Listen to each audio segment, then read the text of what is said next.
feel like when people hear that, they're probably like, "Oh, I'm going to Disney World for like 6 months," Yeah, and it's like, it's unfortunately not a yeah, vacation. Hot take about Spider-Man, not a single bad movie of the bunch. not a bad movie. There are, Let's get this done. We need to get this right. I need to go back to yeah, her. I need to make sure she's mhm, safe, and then have a Loki that's like, "Brother, like, come on, yeah. like, let's It's feel so like I good think to that see the you, Sesame brother. Street like Netflix deal that they got going, they're like Yeah, revamping Sesame Street with a budget. It's like, oh yeah, my god.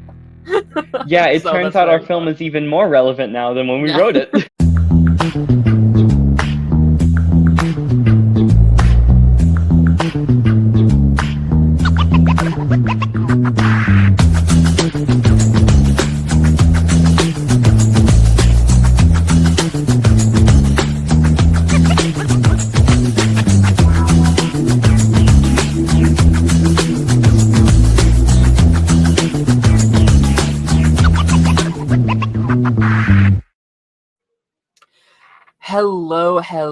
Hello, everybody. Welcome to the Pipeline Podcast, episode 162.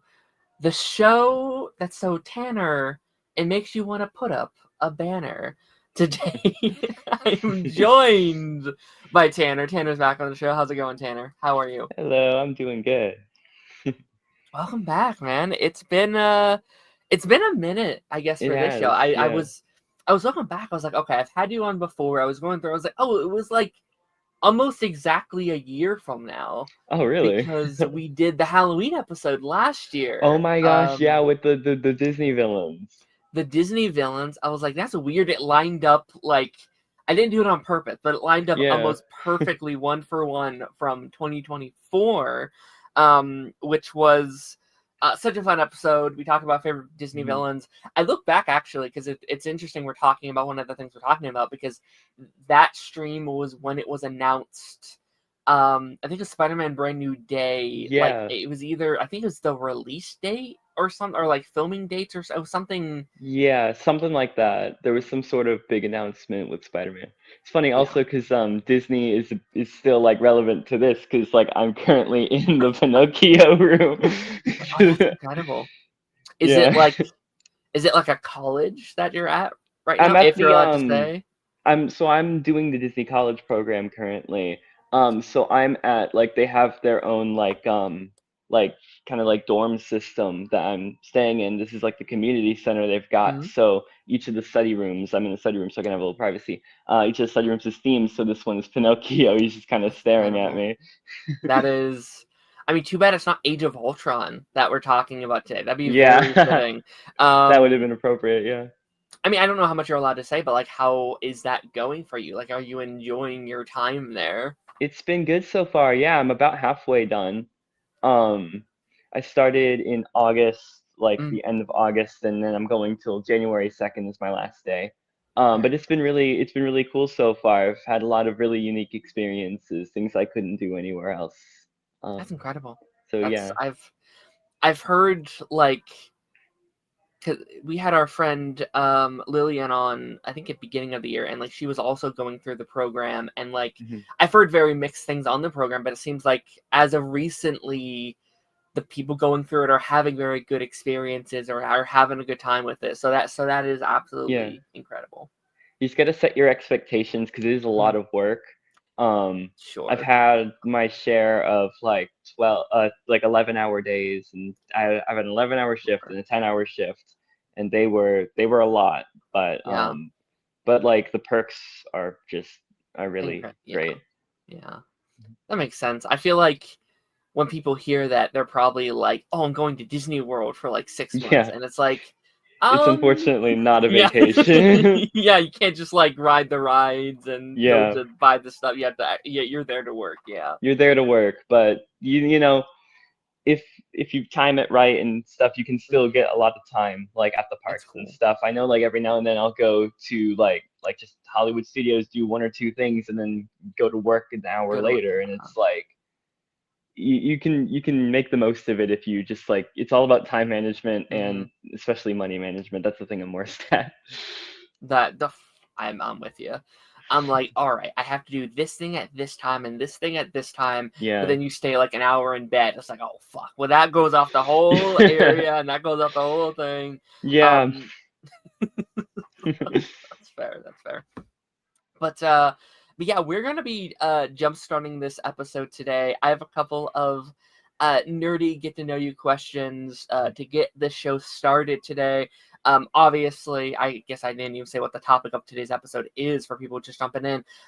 We are continuing the MCU retrospective series. We are now almost halfway through phase 3 of the Marvel Cinematic Universe, which is kind of sad to me because I do love phase 3 of the MCU. A lot of solid projects there. A lot of really good stuff. And this week we are covering Spider-Man Homecoming and Thor Ragnarok. We've made our way to 2017. That was a really good year for the MCU, honestly. Those couple years of like 2016, 17, 18, I'd probably say is like maybe the peak of the MCU. I guess 2019. I think 19 too. Yeah. They got Endgame and the other Spider-Man, so sure. I like those both a lot. Like, I think at least in like, people can argue about the quality of these projects all you want, but I think in terms of just their popularity and their relevance in the media, it's probably the most popular, not even Marvel, just like comic book projects and superhero projects were as a whole. Like, it feels like those were the years where people are like, oh, superheroes are the thing. People love superheroes. So, but no, those are going to be some very fun conversations. I'm going to ask you a couple questions. I think there's some fun things here. First of all, I ask all my guests this. Favorite movie of all time? Spider-Man Into the Spider-Verse. Another Spider-Man movie. I love it. Yeah, it's funny. But that's been a film that's meant a lot to me ever since I first saw it. Though recently it's been getting a little bit of a run for its money. I've been really obsessed with that new Superman movie. Oh, really? Yeah, but it's right now it's still Spider-Man Into the Spider-Verse. There's just nothing like it. It is. No, it's incredible. And I guess I should have guessed that due to your like Spider-Ham profile picture. Yeah, that all started a little bit before that movie came out. Incredible. I do love how you change it for every holiday on like social media, where it's like, oh, now it's Halloween Spider-Ham. Yeah, I forgot to do Halloween this year because I was still in Peacemaker. Right now I'm Homer Simpson because the Fortnite Simpsons season just dropped and it's been very fun. It is very fun. It's interesting their relevance as of recently and just how they've like Fortnite is just like reviving all these franchises, I guess. Like I was very into like the Power Ranger season that just ended and like the like relevance that franchise got from Fortnite. Yeah. And now I'm seeing all these people being like, well, I've never seen Simpsons, but I guess I'll watch it now. It's like, what staying power Fortnite has that can just make like hundreds of people watch a thing for the first time. Like that's really crazy. No, that's very fun. And then favorite TV show of all time. See, that's a harder one. I don't have my answer loaded up. It really depends on what I'm feeling. I want to say one of them, like I've got like a bunch of ones that are up there. Like one of them is The Good Place. I thought that show was really good. BoJack Horseman was my go-to for a while, but then I have to really be in a good headspace in order to watch that, or else it just completely tanks me. Sure. And then what's another one? Oh yeah, Superman and Lois on the CW. I really loved. That's got to be like my favorite superhero show of all time. I'm sure I'm forgetting stuff. I love The Simpsons and SpongeBob. Early Simpsons, early SpongeBob's got to be some of like the funniest shows I've ever seen. Yeah, there's so many shows that I love, and I'm just forgetting a lot of them. Fair. Yeah. There's a lot of TV and Smiling out there. Friends. Smiling Friends has also got to be one of the funniest things I've ever seen. That's been on my list for a while. I keep seeing. Have you not seen it? I have not seen Smiling Friends. Oh, you got to see it. It's really good. It's consistently, all 3 seasons so far have been consistently really good. I always see people talking about it, and I'm always like, what is this little thing? So like, its sense of humor is so wacky and silly and stupid, and it's just, I don't know. I really like it. I can't get enough. Incredible. I'm so excited every Sunday when a new one comes on. Okay. I have to put it on my giant list of shows that I will unfortunately never get to because there's so much I media. felt that in my Um, core. but yeah, no, Super Lois is a great pick. One of my favorite shows of Yeah, all time. absolutely. I recently watched Good Place for like just the first time like a month ago or so, and Yeah. that final episode wrecked It me. I was not. destroys me every single time I watch it, and I sob. Like it's sometimes it's been hard recently for like movies and TV shows to get Mhm. me to like cry, with a few Mm. exceptions. But that one, I was sobbing. That one in Superman Lois's finale, I was sobbing. Oh my god, yeah, it is like already a contender for like one of my favorite season finales or series finales of all Yeah, time. Like I was not expecting like especially I was binging the show, so I didn't have that emotional attachment. So I was like, I'll be fine, it's yeah. whatever. And I was like, nope, I'm not. It Nope, gets ya. it's It's not really really fine. good. It's not fine. Favorite cereal? Favorite cereal? Oh, that's a good one. Cereal. I haven't eaten cereal in a while, actually. I liked Cocoa Puffs a lot when I was a kid. Um, Cocoa Puffs are good. I also liked Cinnamon Toast Crunch, though that's my brother's favorite. Um, Yeah, Trying to think. Oh, Honey Nut Cheerios I liked a lot when I was a kid, and Fruity Pebbles. But like, I sounds think good. Cocoa Puffs was my number one, especially That's because it like if you did it with milk. I didn't usually do it with milk when I was a kid. I didn't mhm. start doing that until I was a little older. But when you put it in milk and then it turns into chocolate milk at the end, and that's nice. I just don't like That's how nice. soggy the stuff gets with the milk. I don't know. I'm a dry cereal kind of guy. I'm not a It's soggy weird. cereal guy. I usually Yeah, eat it as soon as the milk hits the bowl, and then it's like if you wait like 5 minutes, it's done. It's like, oh, yeah. this You gotta isn't, like you gotta eat cereal really quickly, kind of like ice cream cones in the summer. You gotta eat it quickly, or else it yeah, melts away and gets all yeah, over you. agreed. Favorite hyperfixation right now? Ooh, right now, it's honest. It might be like the Disney theme parks right now, just because I'm kind of in that. Fair. Um, because I'm really in Understandable. that, and I'm gonna be going tomorrow. Yeah, the current one was probably actually specifically Donald Duck. Because he's my favorite Disney character, and I'm gonna be Yeah. going to the parks tomorrow in a Disney bound of Donald Duck. And a Disney bound, for anyone who doesn't know, is Hmm. like since adults aren't allowed to dress in costumes at Disney World, because they could get mistaken for the characters or whatever. For the There's cast, exceptions like yeah, Halloween and stuff. yeah. But it's so you dress in clothes inspired by the character. So right now I've got one of the hats, Donald Duck hats. I've Awesome. got a T-shirt that I got. It's like his shirt. You actually got it at the Cast Connection, the discount store for cast members. Mhm. It's a really good deal there. And then I got white shorts. I even bought yellow shoes and yellow like long tube socks. So I'm gonna go dress as Donald Duck, and I'm gonna go meet Donald Duck, and we're That's gonna get cool. pictures together, and it's gonna be really fun. We're gonna be twinning. That's Um, awesome. but yeah, so Disney parks right now is kind of like a big hyperfixation for me. And yeah, I think that I would mean that probably be my number one right now. I mean that makes That and sense. just Like if you're mhm, there, you're going to want to get every minute out of that experience that you possibly can. exactly, And yeah, it seems like you're probably living and breathing that environment probably pretty yeah, regularly if you're at work or if you're on your downtime. So yeah. that's incredible. And another one's just Spider-Man right now. I've been in a really big Spider-Man mood. So when you said, "Oh, we're gonna be talking about Spider-Man Homecoming," I'm like, "Hell yes!" I just Yeah. rewatched Far From Home the other day, and then I rewatched both Spider-Man and Thor just to like over the last Incredible. couple days just to prepare to have thoughts on it. Fair. But so Spider-Man's just been something that's been on my mind a lot recently. Incredible. Greatest TV theme song of all time. Ooh, gosh. I like the Phineas and Ferb theme song a lot. I've got that one memorized. I love the SpongeBob SquarePants theme song a lot too.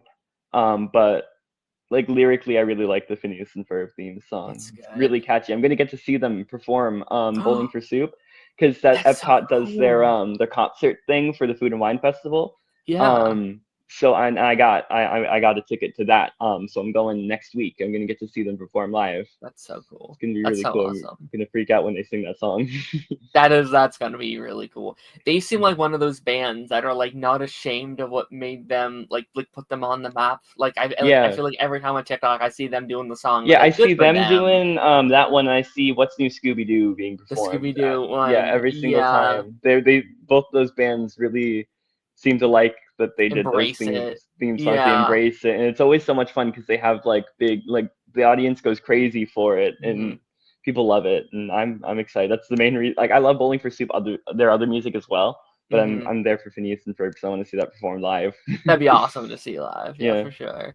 That takes me to my next question actually, because I was Hmm. going to ask you if you because we talked about Phineas Ferb last time and how Yeah. excited we were for the new season. Have Yeah. you seen the new season yet? How are you I've feeling on seen it? most of it. I've Okay. missed. I have to catch up. That's something I'm gonna do Yeah. probably tonight. Honestly, is Mhm. catch up on the rest of the episodes. I've really liked it so far. Um, there's only been one episode I was kind of disappointed in. And that was Mhm. actually the next Meep one. Because like it Fair. was Yeah. fine as an episode, but it was also like the first two Meeps I remember being really good. Very Um, gag focused yeah, for so it sure. was like Yeah. it didn't feel the same. But other than that, I've really liked the new season. I've Mhm. gotten a few of the songs stuck in my head.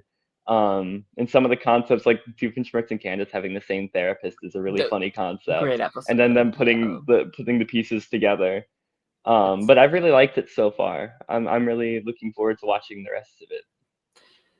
Yeah, me too. I did the first half. They dropped that on Disney Yeah. Plus, and I've been waiting for that second batch to drop. I know it Hmm. comes out in January on Disney Plus. I Okay. kind Yeah. of wish they would just like do the like Hulu thing where it's like, oh, it's on the next day on Disney Plus Yeah. instead of doing the Hmm. weird mismatch of like, okay, we're dropping this here and then Yeah. later on. It's like Yeah, just it's weird. They're dropping it on like Disney Channel. So I've got it recorded on my on like YouTube TV or oh, whatever. cool. So that's how I'm gonna be watching that early. I'll let you know how it is. Yeah, Uh, yeah, I wish they would just do it next day though, because like yeah, that's what like all like the other ones like that's how Smiling Friends yeah. does it. They air on Adult Swim and then the next day it's on HBO Max. Um, Yeah, yeah. Disney Plus is weird with how they release, they or I guess are a Disney little bit, yeah. Channel stuff is weird with it because Yeah. it's like, because like Wizards is weird too because what they'll do is like they'll drop all the episodes on Disney Plus first and then they'll Oh, air that's them weird. Then live. you can just binge it and then Yeah, that's weird.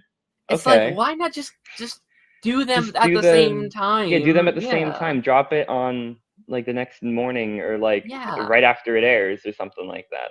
That's weird. Yeah, yeah, because I think it cuts off like conversation. Like people are Yeah. watching it at different times of the year, so you're not having that like Yeah, that makes it hashtag weird. talk, and it's yeah, That's why I like it's it when they drop like weekly on the service or on the yes, TV or whatever, because that's like that allows conversation to flow and keep going. yes, That's what I liked about Peacemaker. That's what I like about things like She-Hulk and like yes, Daredevil Born Again and things like that. Like they get to the conversation gets to continue because it keeps coming out. Yeah. agreed. Um, Okay, final two questions here. Okay. A Disney movie that you would like to see get a sequel. Ooh, a sequel. I know there's a lot of like reboots and stuff like that, Yeah. but if you could give a That, sequel, an actual big budget sequel to any Disney movie, what would it be? hmm. I gotta think about that. Trying to think of like which ones don't have sequels. Oh, you know what? Yeah. Are we counting Pixar? Sure, go ahead. I want a Monsters Inc. 2. I know they have Ooh, Monsters University, but I want yeah. a second Monsters An Inc. actual See sequel, what yeah. happens. Yeah, like Monsters at Work was fine. Yeah. But I want Mhm. like a proper Monsters Inc. 2. I agree. That's been one of my favorites for a long time. That'd be fun. I think it'll happen. I think Pixar's in their sequel era right Oh yeah, no, now. they're I totally think gonna do it at some yeah. point. Especially with like, because like the Monsters Inc. is gonna be really relevant pretty soon because they're doing the new land at Disney at Hollywood Studios, Yeah. which I'm very excited for, but also very upset about because Muppets are gone. Um, Yeah. it really hurt. But then also Mike Wazowski's my goat, so it's like it's hard to Yeah. like be too upset. Mm, Plus, there's a place they could easily put Muppet Vision again if they want to, but that's a whole different conversation. Um, but so I feel like they're gonna probably make a sequel somewhat soon, like how they have that new Zootopia attraction at Animal Kingdom coming out, and mm, Zootopia 2 is coming out comes like out in 2 soon. weeks. Crazy to me. So yeah. I think that's a good answer. I do think Pixar right now is realizing that they do need to be pushing those sequels. Unfortunately, I know it's a Hmm. hot topic, but like I think Yeah, when but you I really have liked things, like Elio, and I liked, yeah. I think that Hopper's one looks really promising. I think So it's I just hope them that not they marketing continue. them. It's Yeah, like they're not market marketing your their original films stuff. enough. It's like, when like Elio doesn't make as much as they want it to, and Yeah. Lightyear doesn't, but then like Inside Out 2 makes what, a billion, what is it, It was two like the billion? highest grossing animated film for a Yeah, while. I don't know if it ever. still Well, is. I think now That it's replaced by the I one think that came out yeah, this that I year. had But never heard of until it came out and started making yeah, billions.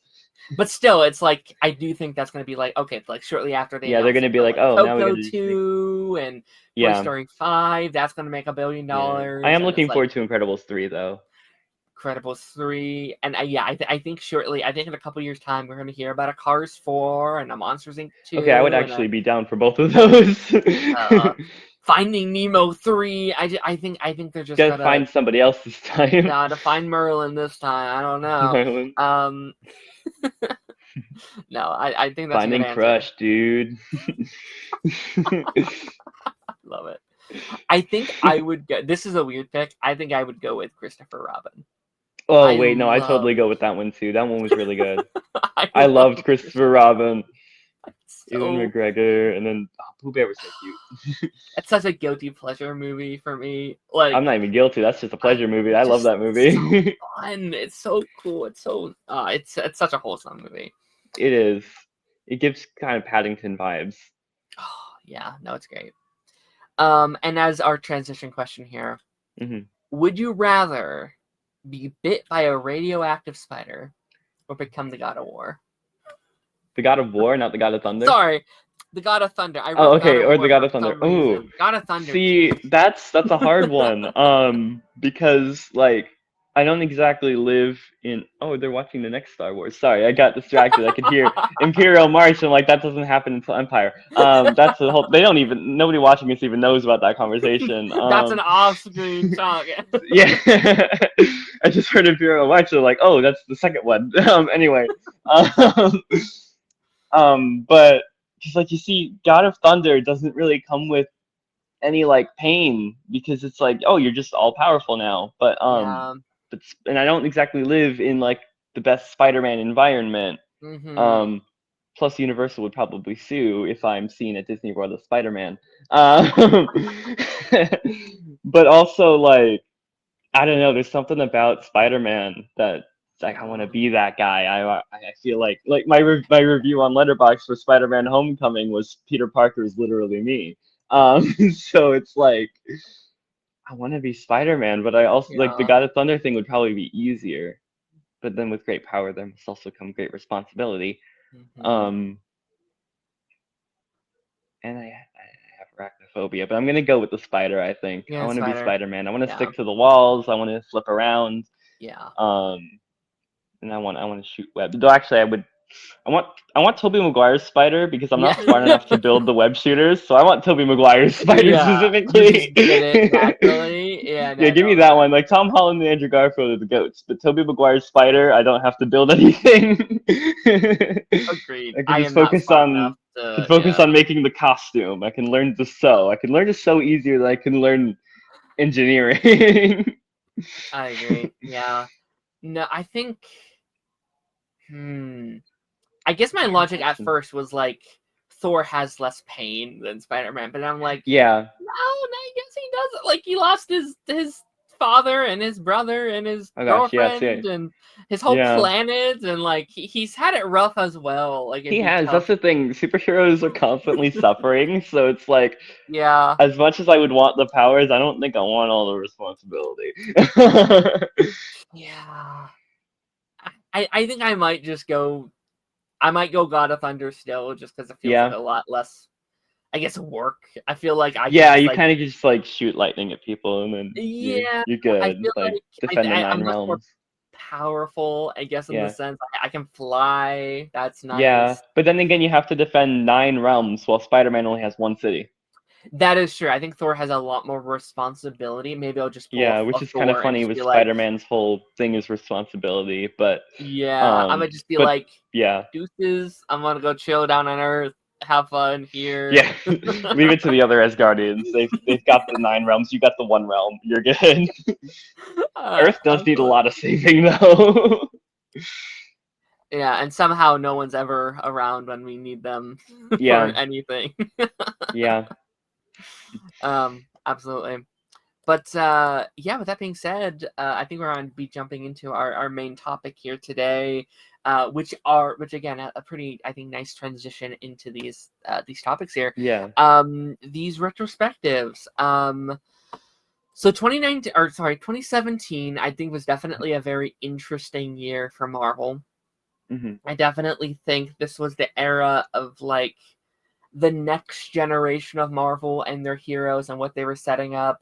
And we're definitely in the era now where they are setting up the Infinity War and the end Hmm. game of the universes. They are trying to get everything in place for their big event movies. And I think these movies are pretty good reps of that, of like putting our Yeah, characters in certain situations and certain places and building out these roster of characters that we're going to be watching over these next 3 or 4 years here. And the first of that is Spider-Man Homecoming 2017. Now, you're a big Spider-Man fan. I think we, I we we am. talked about it quite a bit last time. We talked about it this week. How big of a Spider-Man fan you are. What is? I mean, did you see this movie in theaters? What was kind of your history, kind of watching this for the first time? So I did absolutely see this movie in theaters. Something that like really connected with me about Tom Holland's Spider-Man specifically is I was like the same age as him for all of the movies. He was like canonically about 14 in Civil Mm, War, and I was about 14 in watching Civil War. Um, and then in 2017, it was weird because it was my first year of high school, and then I was 15, yeah, and Peter Parker was 15. He was in his second year of high school, so like slight difference because yeah, um, but so I kind of connected with that version of Spider-Man a lot. I could relate to him a lot.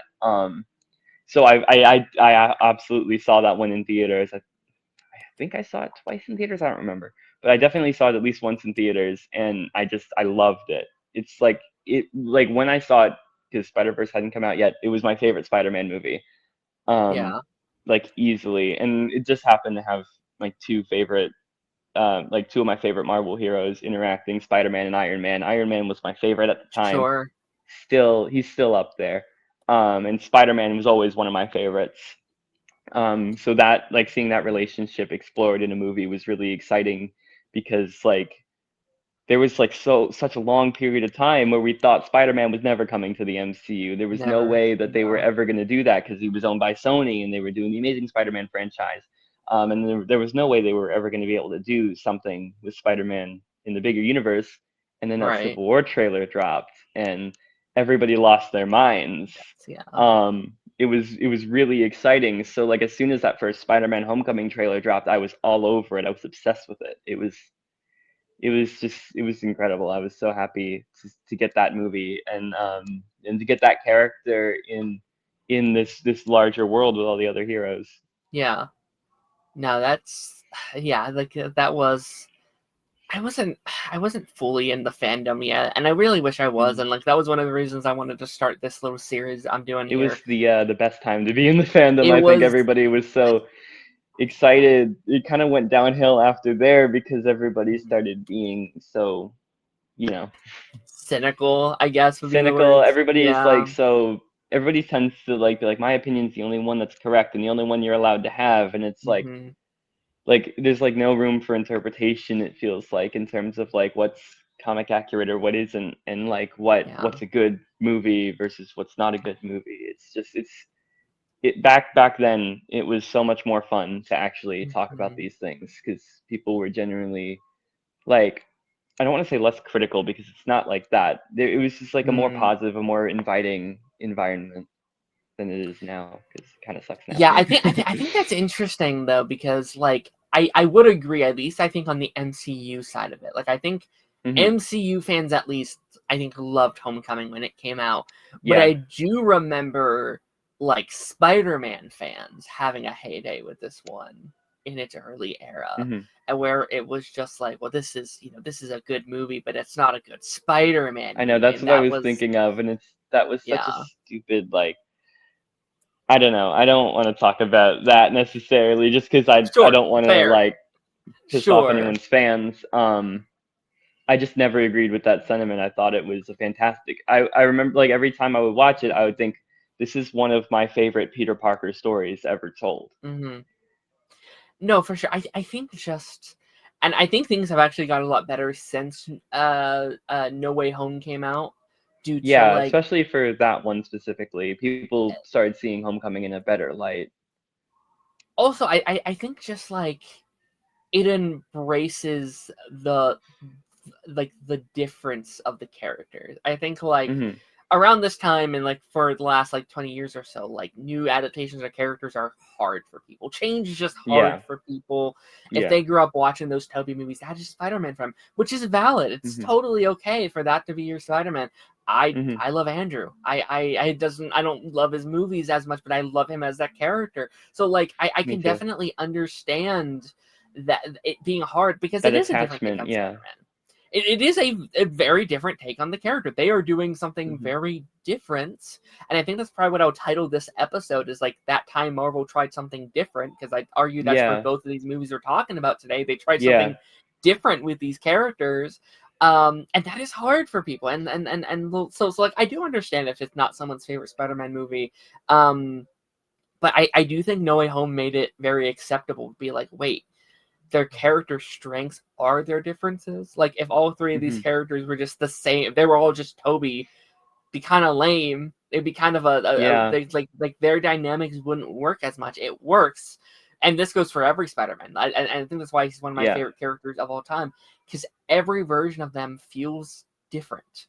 Toby and Yeah. Andrew and Tom, and then you go to like, Josh Keaton feels different, and Hmm. my favorite Yuri Lowenthal is so different, Hmm. and like Neil Patrick Harris and freaking Jack Black and that one little thing so Oh like my every gosh, the version, SNL bit or something, right? Yeah. I forgot like about that one. every When's he gonna everyone be in is Beyond? different, and that's his strength. I feel like I can watch a new Spider-Man project every couple of years, and it's this new Hmm. energized enjoyment I get, because it's like it's a new take on the character, and that's a good Hmm. thing. You need to have this. And Yeah. so yeah, no, I think this movie aged very well. I think this is Hmm. still, it's a toss up between, for me, from No Way Home and this one, but I think this is my favorite Tom Holland outing as Spider-Man still. I It's so funny. really Every like this time I one. watch either No Way Home or Homecoming, I'm like, that's my favorite one. Like, I watch Yeah. Homecoming, I'm like, that's my favorite of the trilogy. Yeah. And I watch No Way Home, I'm I like, go that's my back and favorite of the forth. trilogy. Yeah. It's really hard to decide. I keep switching them around on my ranking for both Spider-Man and Hmm. MCU, since they're both Spider-Man and MCU. Um, Yeah. I it's mean, just it's I'm such kind of that way with like Spider-Man as a whole, because like, Yeah. okay, My let me Spider-Man like, list is constantly changing. We're not going to yeah, talk about my Spider-Man list though, because it'll piss people off. But that could be said no matter there. what your Spider-Man list is. Honestly, nobody I can agree on what the best one is, and I say that because most people agree on the best one, but that's not my favorite. Mhm. Fair. But like again, like I think that's one of those rare franchises where like it's okay. Like I think Yeah, like I think there's some franchises where I'm like, oh, that's easily the worst one, or that's easily the yeah, best one. And I think with this one, like I kind of like all of them. yeah. I was I gonna think say my like hot take about Spider-Man: not a single bad movie of the bunch. not a bad There are movie. ones I like more than other ones, but there's not a single bad one.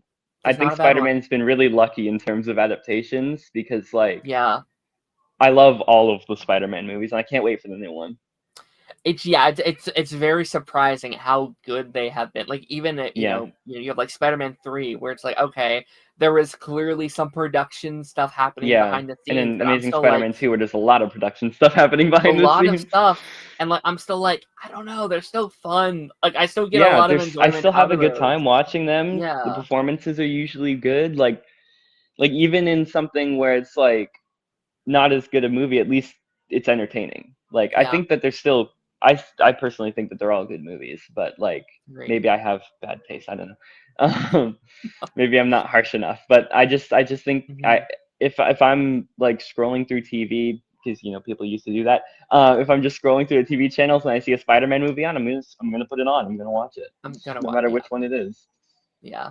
No, no. I went to a hotel a couple years ago, and it just turned on the TV, and it's No Way Home on, and I just sit there and I watch the whole Heck thing, yeah, and I'm yeah. just like I gotta. It's so much fun. It's a Spider-Man movie. Yeah, He spins a web any size, you know. yeah, no, for sure.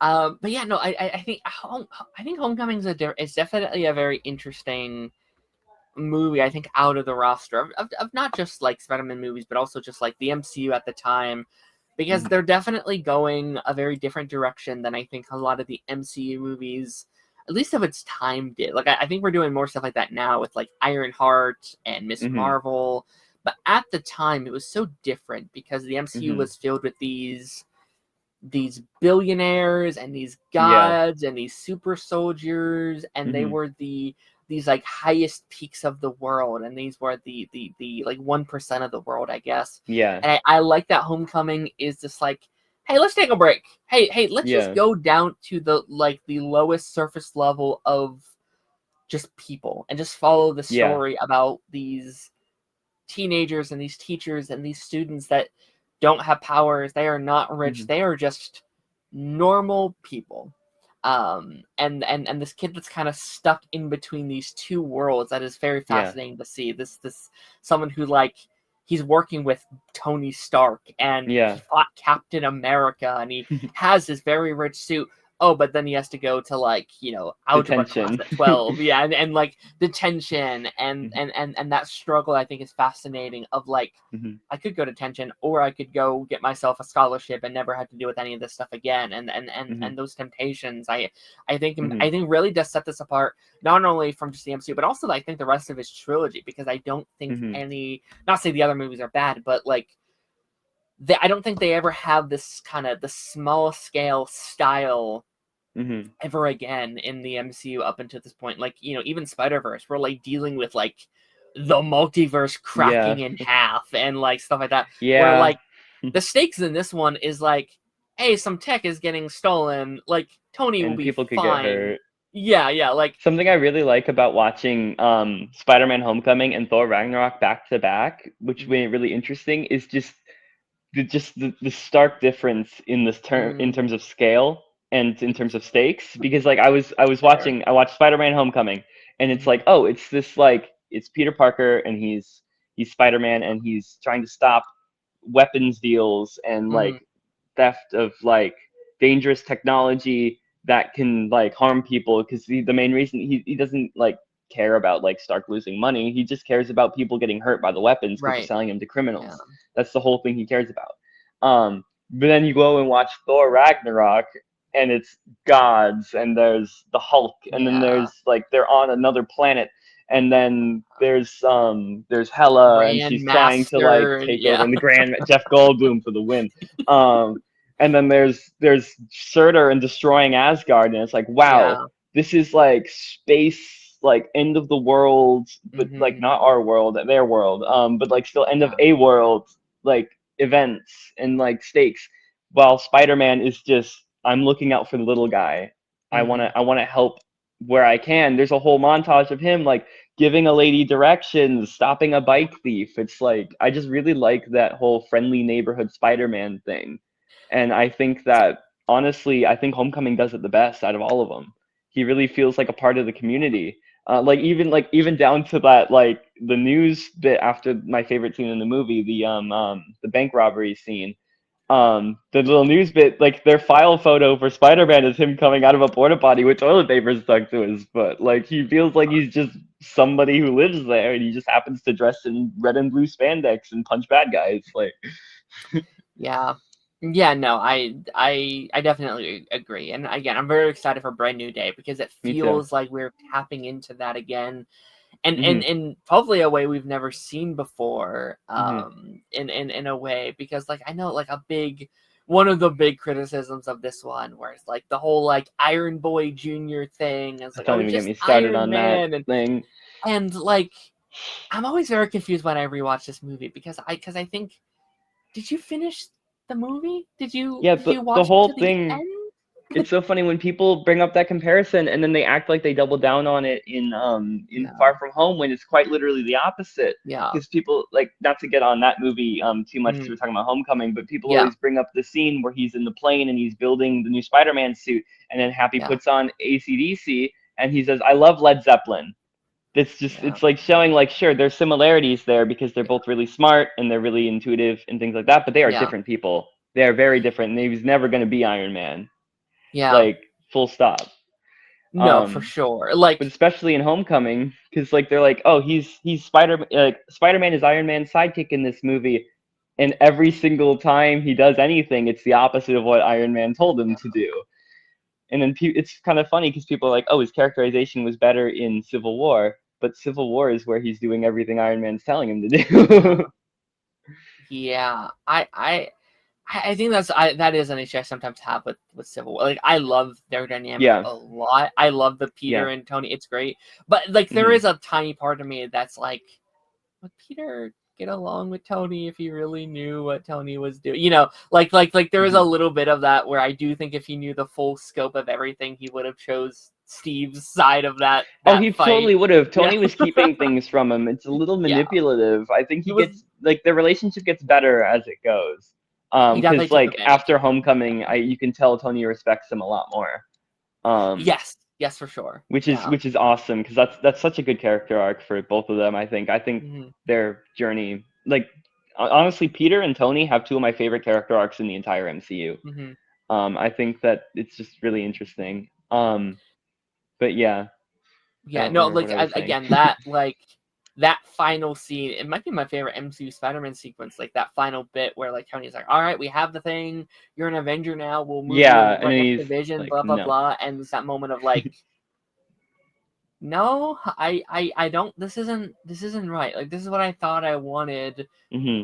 But but I'm not." now that I have the chance to get it, I Yeah, think I need to stick to where I am.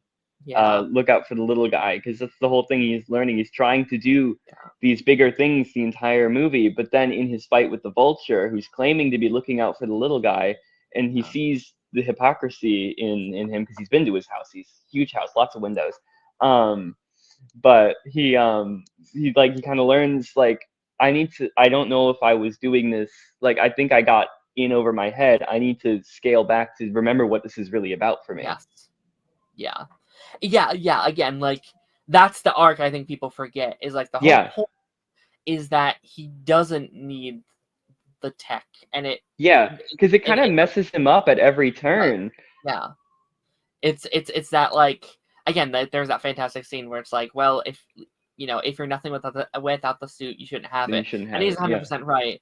And Hmm. I think there needs to be that moment where Peter's like, it does, like that tech doesn't matter, Tony doesn't matter, the Avengers Hmm. doesn't matter. What matters is I'm protecting these people and I'm helping Hmm. them and I'm doing what's right and I'm saving people. That's what Spider-Man is about, and that's what it started Yeah. on. It's very easy to get lost in the fame and the money and the possibilities, but once that's gone, Hmm. it's easy for him to be like, no, this is what I need to do. This is what Yeah, needs to be done. it's kind of like in a way Peter's original arc in the comics where Hmm. he starts off doing the wrestling thing for the fame and the money and then does the superhero thing Right. afterwards. It's kind of like it's almost like people like to say that the whole trilogy is an origin story, and I strongly disagree about that. Okay. But Homecoming kind of is in a way. Sure. It's like a backwards version Yeah. Where like he's of that already arc. doing the right Yeah. thing because he already learned the responsibility lesson off screen. I will Hmm. stand by that. Like I will Yeah. always be the one to say Uncle Ben existed. He died.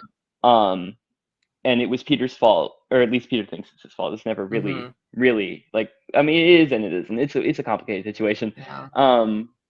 But like he learned that lesson, and like people are like, oh, why doesn't he bring him up? Why did you want him to bring it up to Tony Stark when he just met him 5 seconds ago? Yeah. Like, anyway, but that's another conversation that is gonna piss off fans. Um, but yeah, but he's so I don't even remember where I was going with this. I keep getting on. I get on Spider-Man tangents a lot. It's like I get on so many arguments online about it. It's insane. I have to stop. That's what like every now and then you'll see I won't post about Spider-Man for several weeks because I'm trying to get rid of that like Mm-hmm. the fan base is insane, honestly, A lot. at times. Yeah, so it just gets to be too much. So I'll stop going on my Spider-Man tangent. We can No. keep obviously we're gonna keep talking about Spider-Man, but like Yeah. I will step off my Twitter talking points for now. No, no, it's fine, and I think you're right. Like, I think there's again, like, Spider-Man's one of those characters where it means something to someone else, and when Yeah. again, it's a movie that does diverge from what you kind of know. Like, it's not the Spider-Bite, and it's not the Uncle Ben, and it's not those stories that you kind of know. But I think that's cool that we don't have That's to part of the appeal retread. to me. We've seen the Yeah, origin story. Everybody knows the origin story. So of course, if we skip the origin story, you can just assume it happened like similarly to the way it's happened before, because it's always the yeah, same. yeah. No, like I think. Yeah, like I think it works here. Like, I don't Yeah. fully agree with the take where it's like we should never see the origin story again. Where Yeah. I'm like, whoa, No, all right, like we can totally see it again if they want to. I don't mind them skipping it because it's a story we've waiting a seen. couple years. But Yeah, like yeah, wait a couple yeah, years, reintroduce it. Do yeah, something fresh with it because like I love Spider-Man 1 and I love The Amazing Spider-Man. They're somewhat similar in the origin stories. They change a little bit for The Amazing Spider-Man. mm, But like the origin story is usually pretty similar because it's yeah, for everybody sure. knows it. Spider-Verse even makes like a joke about that. They start being like, "All right, you all know the story. Let's go over it Yeah, quickly." Um, sure. so yeah, that's I don't mind them skipping the origin story for this one because we all know it. However, Hmm. like if they want to do it again in some other Yeah, Spider-Man reboot like 10 years from now, that's totally cool too. yeah. Like I think our next Peter Parker, I'd be like, sure, do it again because like Yeah, it will have been.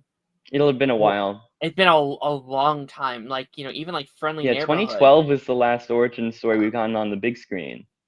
Sure. Or yeah, that was 2012, right? Yeah, Yeah, Amazing so that's Spider-Man. Yeah, been almost it's been 15 years. I don't even want to Four, think about that. 14? Yeah.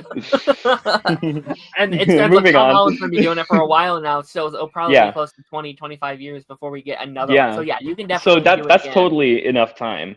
Yeah. No, for sure.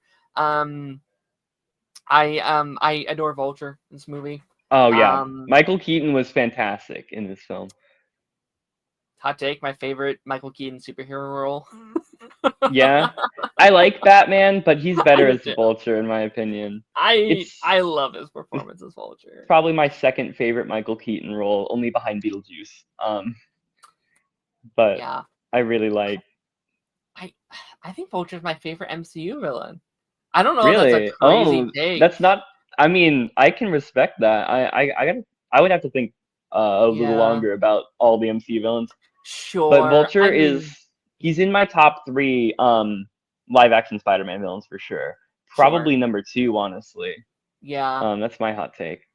Yeah. I mean, there's a lot of good ones too. Like, at least that's a hard take for me to say. Like, am I including like Agents of Shield? Am I including like Hmm. Kingpin and Purple Man from like the Netflix? Like Yeah, that's there's a a lot. conversation for another Well, you day. definitely Yeah. include Kingpin now because You can include he's Kingpin. in Yeah. Born Again and in Hawkeye and in Right. Daredevil, which is canon now.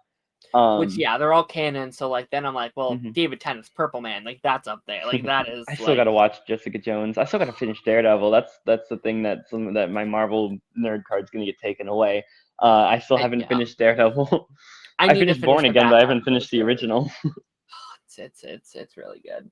I Yeah. recommend at least that first season of Oh yeah, Jessica Jones. Jessica That first Jones. season Yeah, is I've heard good things about that first immaculate. season. Yeah. I'm definitely gonna watch that one soon. I'm gonna finish Daredevil and I'm gonna watch that pretty soon, hopefully, if I Yeah. have time. It's not been having a lot of free time recently. Fair enough. Absolutely. But no, I love Vulture. I know Yeah. there's some people that wanted him to be a little bit more comic book accurate, but I think Mhm. it really works for this world that they've built. Mhm. And I maybe love the eventually. idea of him. Okay. Oh, sorry, you can keep going. I was just gonna say, like, maybe eventually they will evolve him and make him look Mhm. a little bit more of, the Give like him like colorful some more green. costume. Yeah, yeah, Yeah. yeah. But I think at least for this one, it makes a lot of sense why he looks Mhm. like this, and I think the like real world implications of why he's doing what he's doing, why Mhm. he has this tech. I know people argue that like, well, why does it all have to be Iron Man, blah blah. But I think it works very well having these real world connections of like people leave their trash after all these alien Yeah. invasions. I We're love that he's a taking literal that. vulture. He's literally taking from the wreckage of the battle. He's taking from the corpses of the Yeah, cities, um, and he's turning it into something to use to make a right. profit. It's like it's a really really unique take on the vulture, and I think it's like I just think it's fantastic. And something else I really like about using the Vulture for this film is that that is one of the first villains Spider-Man ever fights in the comics. I think he Mm, might be the first like real supervillain, unless the Chameleon was first. I don't remember. I've read those first couple comics, but it's been a minute.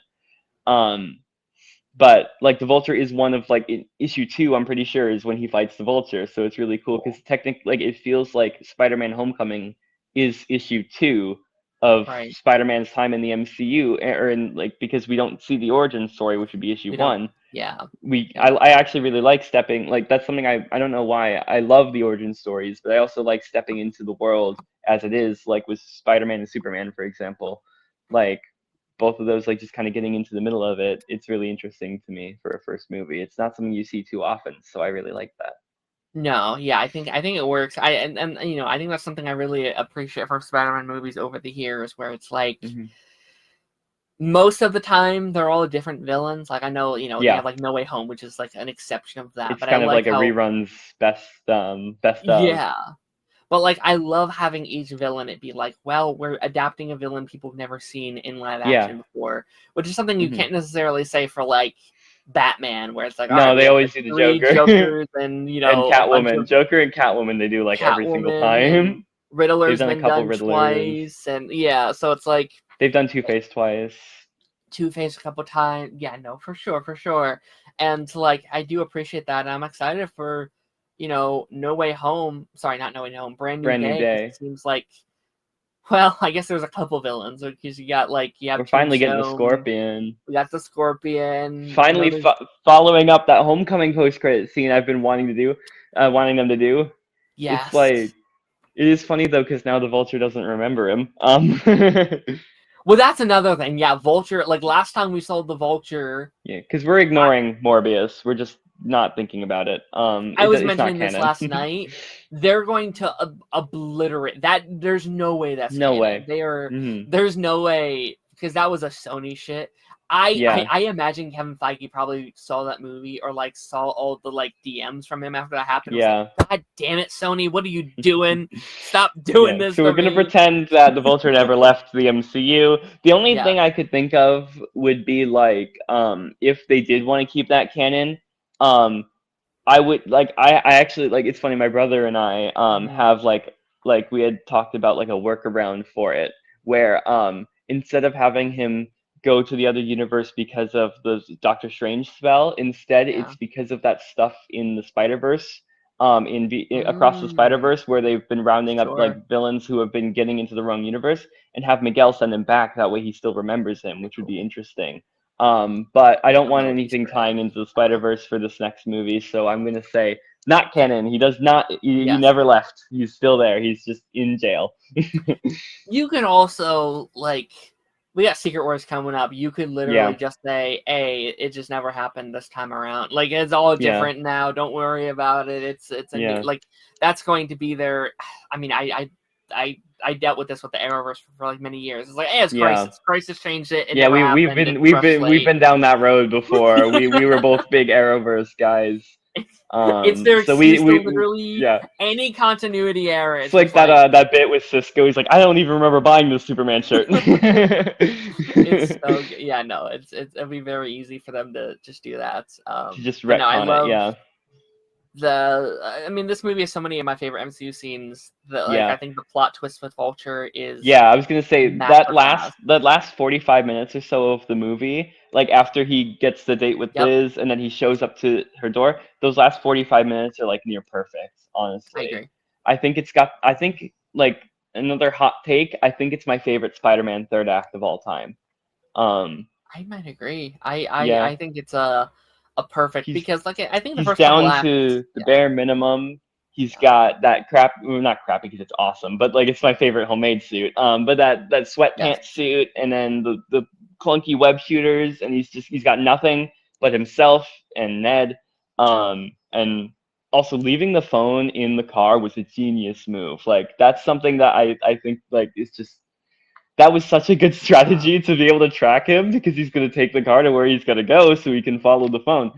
hmm Um, but like, I just think that third act, he's chasing down the vulture, he's doing everything he can, and like the scene what with Liz in the dance when he goes up to her after that talk, like hmm I don't know. It's like it kind of hits hard. Like you don't deserve this, and he just leaves. It's like that's just yeah, pure Spider-Man. There's so many moments in that movie where I'm like, that is pure Spider-Man. that's Like Spider-Man. earlier Yeah, on when they're at the hotel and Liz is inviting him to the pool, and he's on the roof and he's just looking down and he wants at to what go he in so wants to bad, do. but he Yeah, can't because he's got the responsibility. So he just puts on the mask and leaves.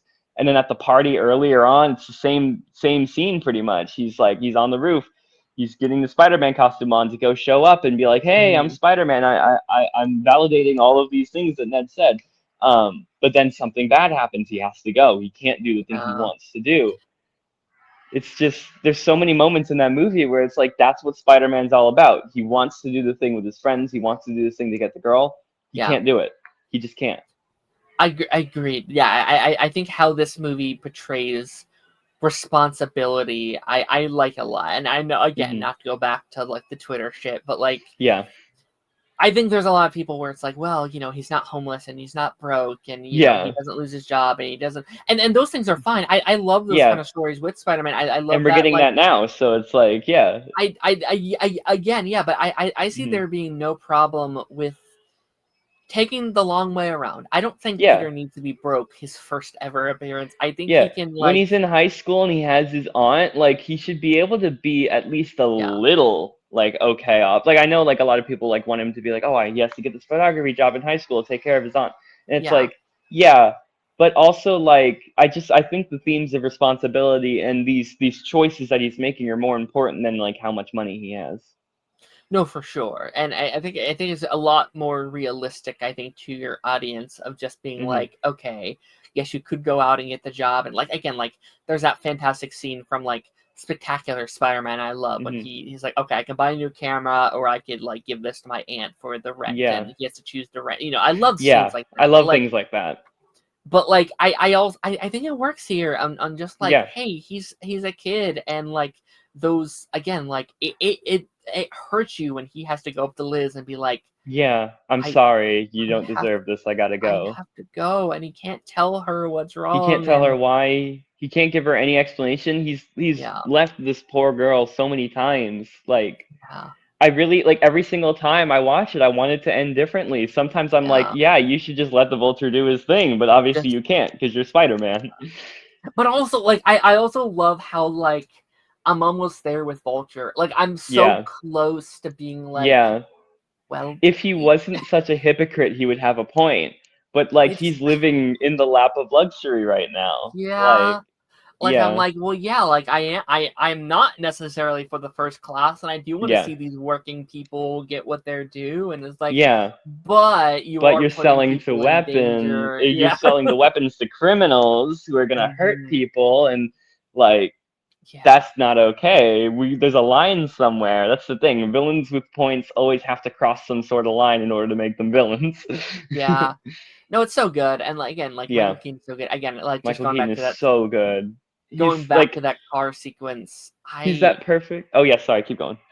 I was just gonna say, like, I love how long that scene is. Like, Yeah, I think the MCU rarely has these very long, drawn out, yeah, like cinematic scenes, but like it's the like slow burn of yeah. he's slowly piecing together He's who piecing it Peter is. together. Because Peter like, knows, but he yeah, can't say anything, and this back and forth. yeah. So it's just like, And that there's two things I want to talk about in that scene specifically that yeah, I no, really love. One bit is when they're talking about DC. It's like, oh, you disappeared at DC, and like, oh, it was pretty scary what happened in DC. The Vulture's trying to like piece together if he's Spider-Man by like being like, were you I bet you were excited to see Spider-Man show up. You were relieved, and then Peter looks over at Liz. He's like, Liz knows I wasn't in the elevator. I I can't can't say I was say. in the elevator. I have to do it. It's going to put my identity at risk, but in order to protect it from Liz, I have to tell him that I Yeah, wasn't there. it's And so good. then at the very end, like when he like fully confirms it in his head, the light changes from red to green. It's It's such a good really use good. of like lighting in a film. Like I really like you using the lighting to tell the story. That's what lighting in film is like usually Hmm. supposed to be, aside from being able to see things. But like using it in that way to tell that story, it really enhanced the scene. Um, Yeah, I just no, really liked that use of lighting and that use of like that. The writing in that scene was so good. yeah, no, it's I have that vocal stem all the time where it's like, good old Good old Spider-Man, and Spider-Man. it's just like he Yeah, knows, and it's he like you knows. can see his brain Yeah, like, okay, how do I want to yeah. do this? How do I want to do How do I this? go about this? I can't do this with Liz in here. She can't know what I'm doing, and she can't know what he's doing. Um, Yeah, like it it's just is. I don't know. Yeah, It's that car scene is actually I said the bank scene was my favorite scene in the movie, but I think that car scene is actually my favorite scene in the movie. The bank it's scene is tough. my favorite like Spider-Man action scene in the movie because like he doesn't stop talking. He's like his quips are on point. It very much felt like a comic book scene. Mm-hmm. But that scene is like it's so dramatic. It's so like I don't know. The writing is on point. Everything like is piecing together. It's just like a perfect scene. That car vulture scene. Agreed. No, it is like it's up there. I think in like the MCU as well. Like Absolutely. I think at some point I'm gonna have to do an episode where it's like, okay, my favorite like Marvel Yeah. scenes of all time, and that's up there. I think that is up Yeah. there, along with just several minutes later when he's like under the rebel, and he's Oh my literally God, yes. The I remember like when I was a kid, when I watched that movie for the first time in 2017, like I didn't know as much about the comics at that time, but I knew about that scene. And when I was watching, like they're adapting this in the first movie, that's bold. Like good. doing If This Yeah. Be My Destiny in the first movie is a really bold choice, but it really works. I really love that scene. The shot with him looking down and seeing his mask in the water and his face His own half reflected, reflection. Yeah. what a great shot. I'm getting chills just talking about it. No, it is. No, it is a very well done sequence, and Mhm. like I do think like it just shows why he doesn't need the suit. I think Yeah. it goes into that narrative of like, and I feel like it's just like in terms of just its display, the strongest we've seen Spider-Man on screen. Look, obviously Mhm. Toby and Andrew are also very strong. We've seen them Yeah. do fantastic feats, but I think there has never been a like on screen. There's been some stuff like with the Toby with the Mhm. train and holding. That's Yeah. awesome. But like physically seeing, oh, he is strong. Yeah. There's Like two he is scenes like that in Homecoming for me. It's that yeah. one, and then there's the when he's holding together the ferry.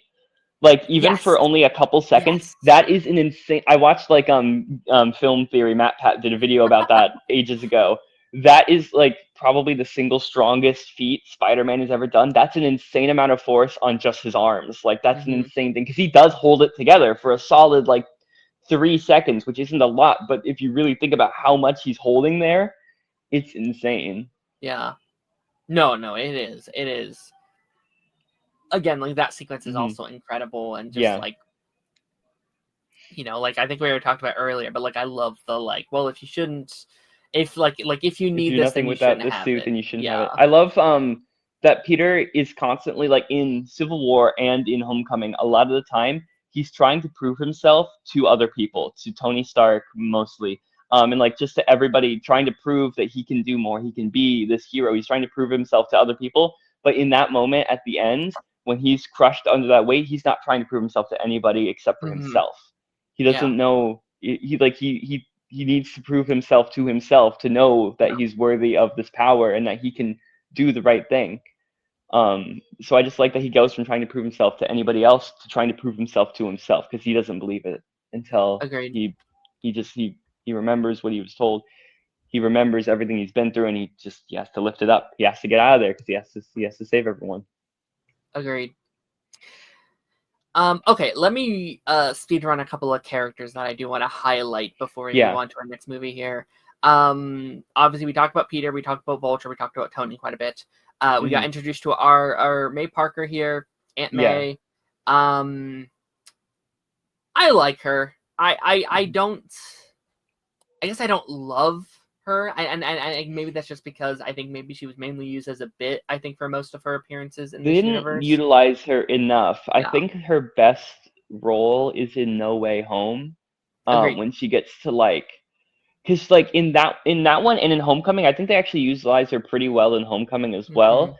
Because in those two films, she really gets to parent, and I think that Yes. is I like that. I like I just she feels I think I like her take on the character a lot actually. Same. Probably Yeah. more than most. But I feel like she was ultimately underutilized.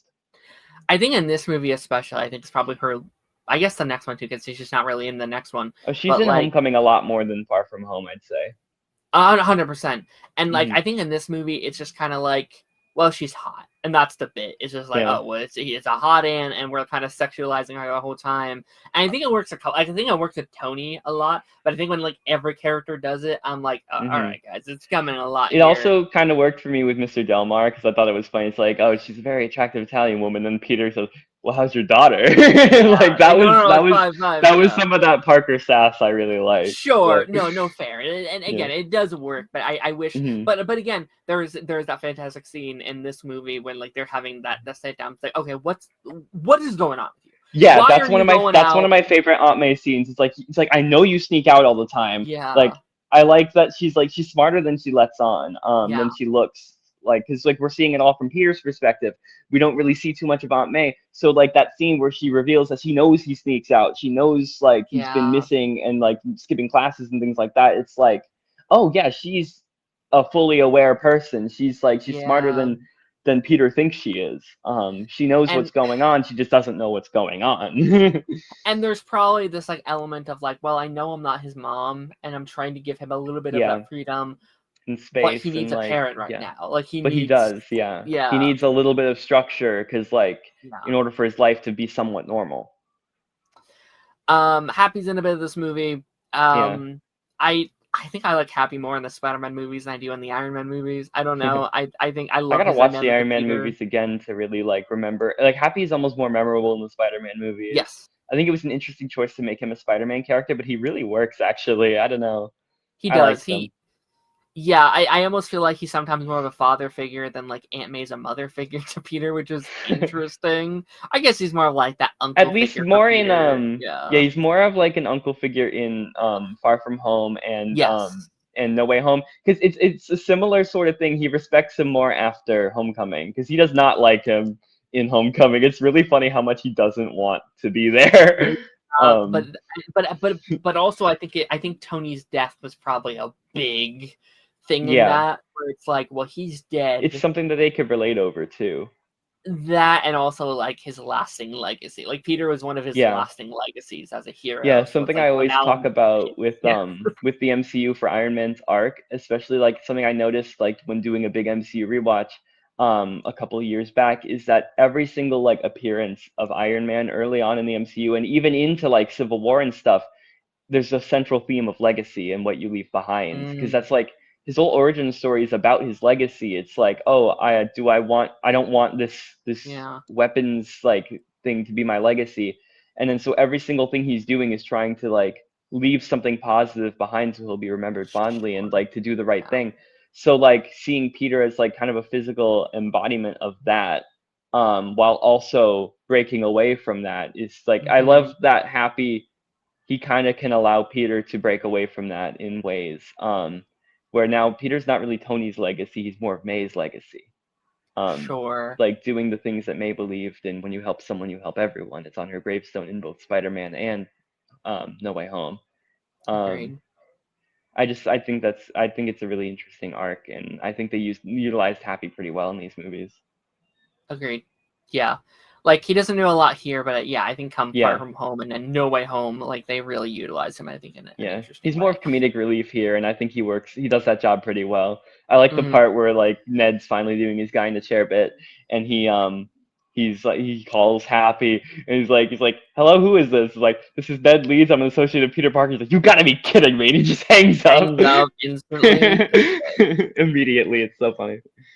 I mean, good transition. Ned in Hmm. this movie. Yeah. I think this is my favorite Ned I was appearance gonna in the say this is Ned's MCU. best appearance. It's Yeah, this and then Far From No Way Home and then Far From Home. I think for Ned, yeah, I like yeah. him in all three though. I think he works. I've never been the like. I've never been like I love Ned, but I've always liked Ned. I think he works very well. I think especially in this one, I do just really Hmm. enjoy his antics of just like, wait, can you do this? Can you do this? Yeah. Can you do it? Like I think that really works, especially from an audience perspective. Especially if this is someone's first like Spider-Man movie, I think it works. And just because like, well, Yeah. can you? Like, can you do What? this? I Yeah. don't It's know. like, can you talk to spiders? Like, I think this is a solid. If this is your first ever introduction to the character, I think he works as your good audience point of like, mhm. so who is Spider-Man? Like what Yeah. can he really do? What can And Spider-Man do? What are his limits? yeah, What's he got going on? yeah. But I enjoy him here. Zendaya as MJ is introduced in here as well. Not given a lot to do, which is an interesting use of Zendaya. It is interesting that she is a like characters like Flash and Liz and Hmm.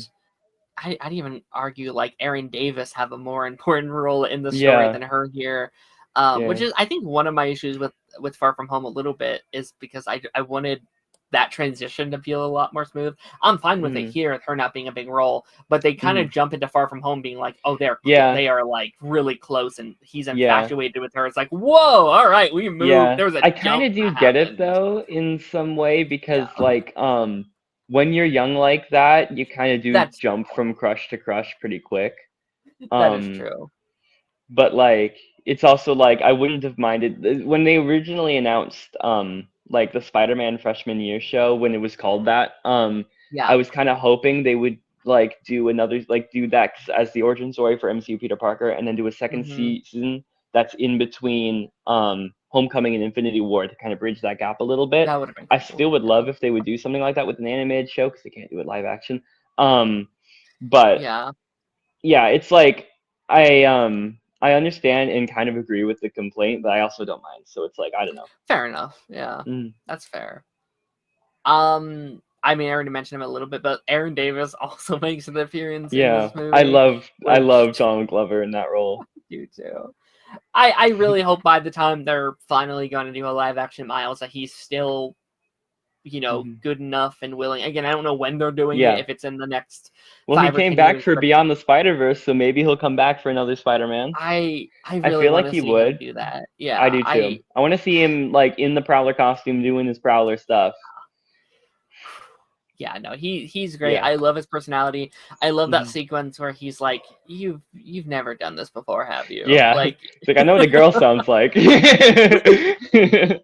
I it also is love like at the end, he's like he's got him webbed to the car. He's like, by the way, that'll dissolve in 2 hours. Like, no, you gotta let me go. I got ice cream in there. He's like, nope, you deserve it. You're a criminal. Bye, Mr. Criminal. and and like I'd be so excited to see like his again, like like I think it's interesting that they Miles already exists in this continuity Yeah, because he's now I'm like a like, little kid well, how probably. is he like Yeah, he again has they to can do be young. Would he in order to really make it work, he has to be yeah like maybe like 5 or 6 in yeah 2017, and then he has to snap. He has to get blipped. right In order to make it so you can have a young Miles Morales when Peter Parker can eventually retire. Because I still no don't for want him to sure. retire for a little bit. It feels like we're just barely getting started.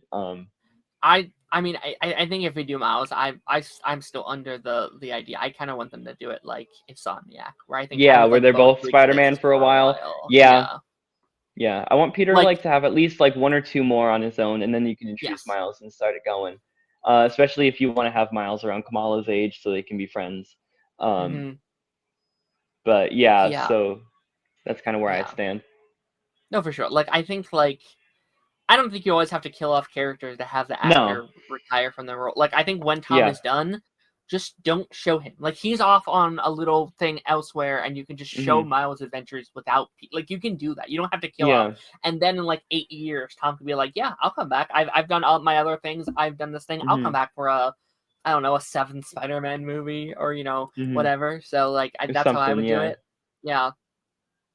Um. We had a little bit of Shocker, we had a little bit of Scorpion, had hmm, a little bit of Flash in here. None of yeah, really impact me. Like, I think most of the characters are more so like the idea of the characters and less about the yeah. characters themselves. Hmm. So It's like, oh, Flash it's is weird for Spider-Man High me. School. You have to have Flash Thompson.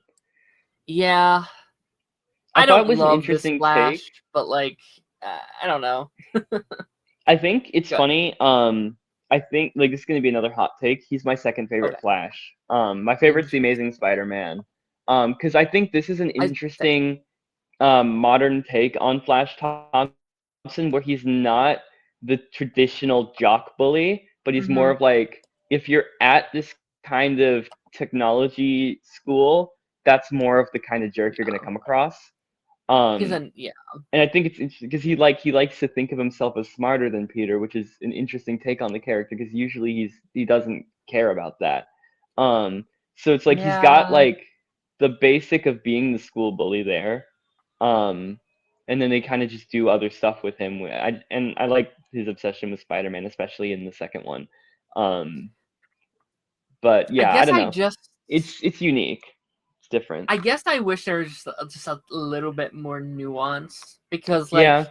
he's never been a not joke character, and it's fine to make him a little jokey. I think it Hmm. works to a point, but like, I would like to see them like take him a little bit more seriously in the future if Yeah. we bring him back. Like, I would like to see Yeah. him like like he doesn't come across as an actual character to me, but Hmm. just like a machine for jokes to Hmm. go against Peter. And I would have liked to have They seen just do. Yeah. a little more from him. Is all I Yeah. guess.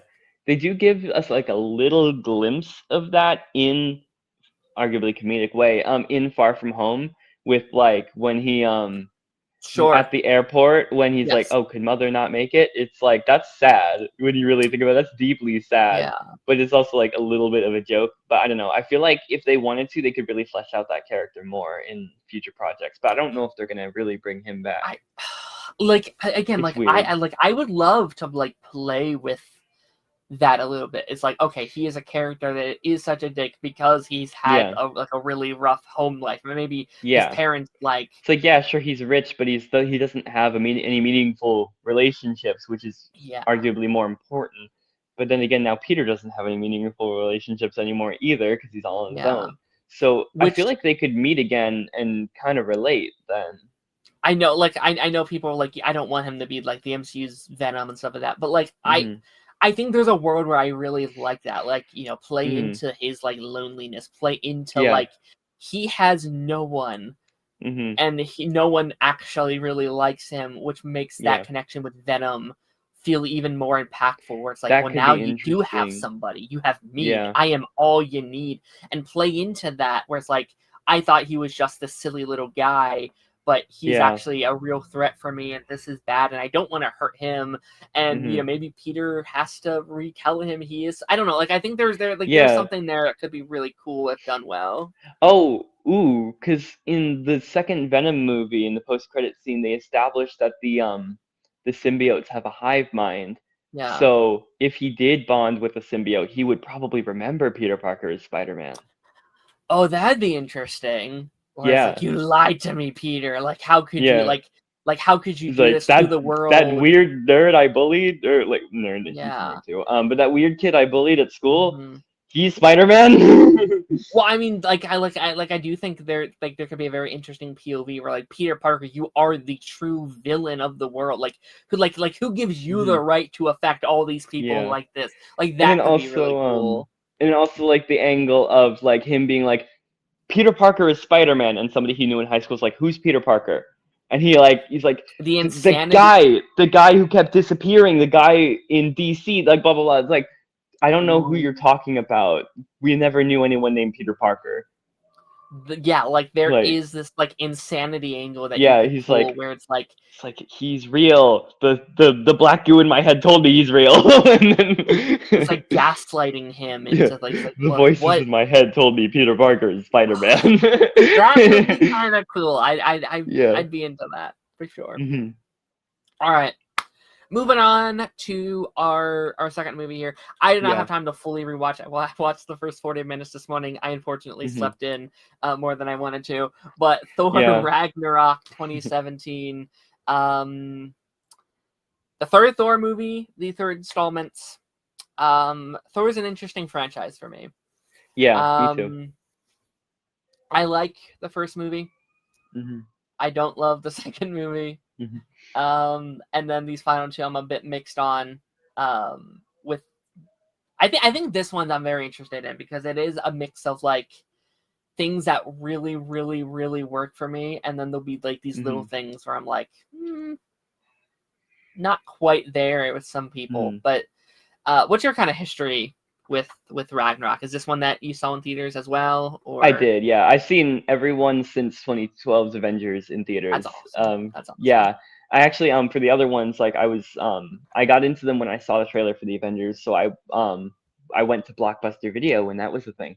I miss it That's very awesome. much. And I watched all of them from there. That's also how I got into like the Transformers movies and the Simpsons movie. Sure. But anyway, so I have a weird relationship with Thor, because when the first Avengers movie came out, he was my least favorite Avenger. I didn't care about him. Yeah. And I watched the movie, and it's interesting how you change as you grow. Because Yeah. around the time of the Dark World, for some reason, before the movie even came out, I started getting really into Thor. Um, he started becoming one of my favorites. Iron Man's always been my favorite. He will probably always be my favorite. For the Avengers at least. But I started getting really into Thor. And I watched the Dark World, and I liked it enough as a kid. I actually like it probably more than most people do, Hmm. as an adult, but that's beside the point. And then so after that, I really liked Thor. I loved him in Age of Ultron, and then so of course like I was really excited for Ragnarok, and I really liked it. I saw it in theaters. I like your mug, by the way. Um, Thank you. anyway, yeah. But I thought like this was a really interesting way to reinvent the character, because a lot of audiences were getting kind of tired of his whole shtick. Yeah. Um, People were complaining that he was boring, so they kind of took him in this different direction. But in Ragnarok specifically, on the rewatch, there are still like elements of that original Thor in there, like with the way he'll speak sometimes and the way he in his relationship with Loki, Thor and Loki. Yeah. I love those characters, especially together. Um, but like there's still like a lot of the foundations are there, but it completely turns a lot of it on its head, which I think is interesting. I like how colorful the Mhm. movie is. I like how it's probably a hot take, the funniest Marvel movie. I remember Ooh. I was watching this video with some of my college roommates. We were watching a video that was like the funniest scenes from every Marvel movie, just out of context. And then by the time we got to this one, the scene this one of the scenes they chose from Ragnarok was the biggest reaction one of my roommates had ever had to anything I've seen. It Aw. was the scene where they're above the bridge in the ship. And it's gonna be okay. Bruce is like, it's gonna be okay. Everything's fine. I got this.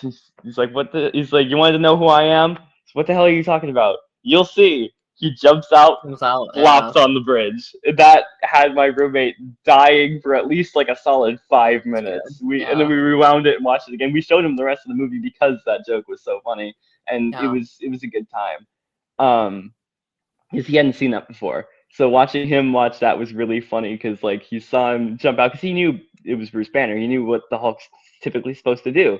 It was like in the Incredible Hulk when he jumps out of the plane and he turns into the Hulk at the end. Right. Um, Yeah. but then just to see him jump out of the plane and flop right on the bridge, especially knowing in the trailer there was the shots of him fighting the wolf. So it's like, oh yeah, he's gonna Yeah. come He's down. He's gonna gonna be a jump and badass moment. transform. He's gonna turn into the Hulk.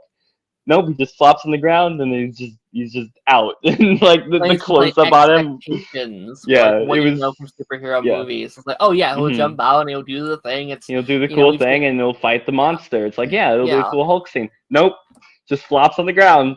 it looks like he's dead, but he's not because He's not dead. the Hulk No. can't die. Um, at least, well, that wasn't established then, but anyway. But yeah, and then he eventually does get up and fight the monster, and it's cool. But it's like that scene was really funny to me.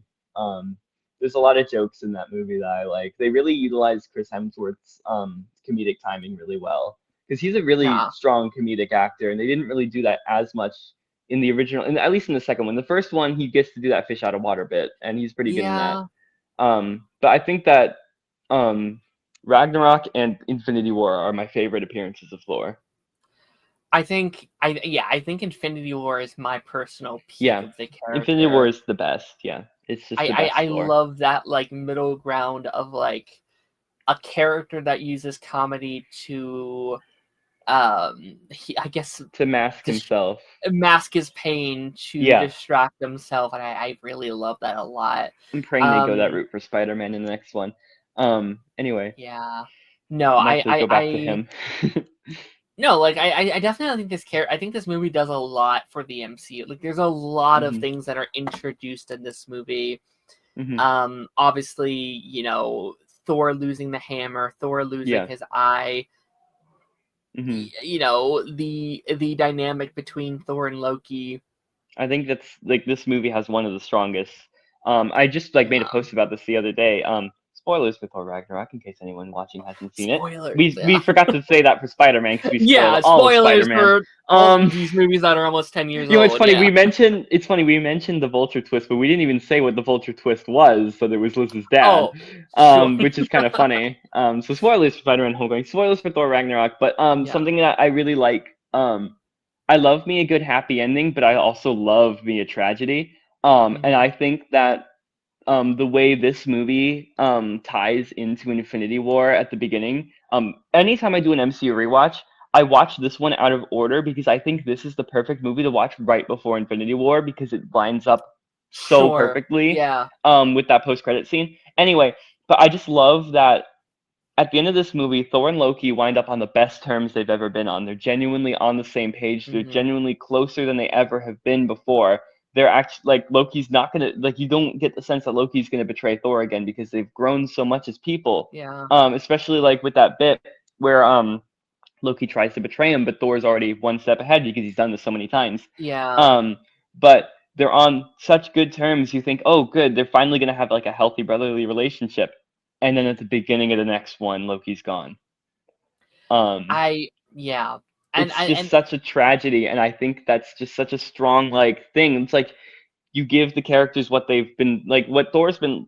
Thor thinks the world of Loki. Thor's always wanted to be close with Loki. It's Loki who wasn't ready Mhm. until they're finally ready, and it's only for like a day.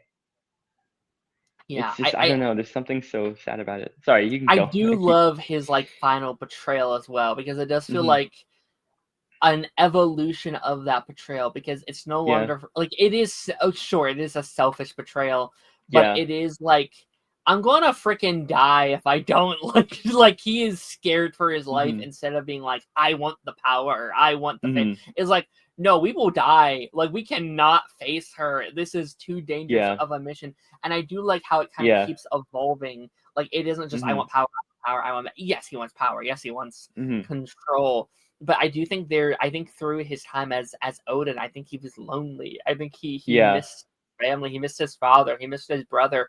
I think when he came back, I think once that charade is over, there's Hmm. almost this like slight happiness he has where it's like, oh maybe we could like Maybe we we could could do it actually this time. be brothers. Yeah, I like also maybe like in the scene in the elevator, which is maybe my favorite scene in this movie, where Thor and Loki are talking about like it's like, oh, I think you should say, oh, really? I thought so too. He's like, I think you would thrive here, and then Loki's like, do you really think so little of me? And he's like, Loki, I thought the world of you. I thought we would yeah. die. I thought we would fight side by side forever. Hmm. I think that's interesting because that's probably the first time Thor's ever really said that to him. He's always felt that, but I think that's the first time Thor's really said something like that to him, and it's Hmm. the first time Loki's really hearing it and really being like, because like I think for like the entirety of the original stuff, I think Loki thinks that Thor thinks he's better than him, but Mm. in actuality, Thor loves his brother. Thor loves Loki more than anything. He's like, every single time Loki dies, he mourns him, and he's like, even after all the Yeah. terrible things he's done, he still thinks the world of him. Um, Yeah. so seeing Yeah. No. Loki finally understand that actually and like actually process that, I think that's what allows him to come back, to try and help him, and then they can work on it together. Something else that makes Loki's death in Infinity War even more tragic is it's been a minute since I've seen Infinity War, so I hope I'm remembering this correctly. But the last thing Thor says to Loki before Thanos puts the muzzle over his mouth is, "You really are the worst brother." Imagine how much guilt Thor must feel for the last thing his brother to hear him say were those words he didn't mean. Yeah. Like, Which I don't I know. am. So sad. I'm so excited. I have my issues with Doomsday. There are things Yeah. I'm very mixed on, Yeah. I can't help but be but excited even though I have my issues. Yeah. I am very excited that Chris Hemsworth and And Tom Hiddleston are both in the movie. in the cast. Yeah. I am. I'm really interested to see. Those are two characters I'm the most like I'm like two of the characters I'm the most interested to Yeah. see. I want to know. I want them, if they're gonna have those characters meet again, it has to be sincere. It has to be completely straight. It can't be. I don't. It can't be like a gag or anything. If in order to make that work, you have to do it Yeah. sincere. I'm so fascinated to see this new dynamic, because this is Yeah, because really they're a new both different character. people. They're Yeah, it is a very different different Loki people. Yeah. entirely, I think it'd but be gives interesting Thor to a little play it kind of closure, maybe. opposite. Like to have Yeah. this very genuine, heartfelt um Loki, and then maybe have a little bit more of a like this jaded Thor who's been kind of going through it, who Hmm. I think Thor's gonna have a I'm very interested to see how they write him Yeah. in Doomsday. Love Yeah. and Thunder, it's going to be an interesting spot for him. I'm curious I'm as to what they're going to do with that character.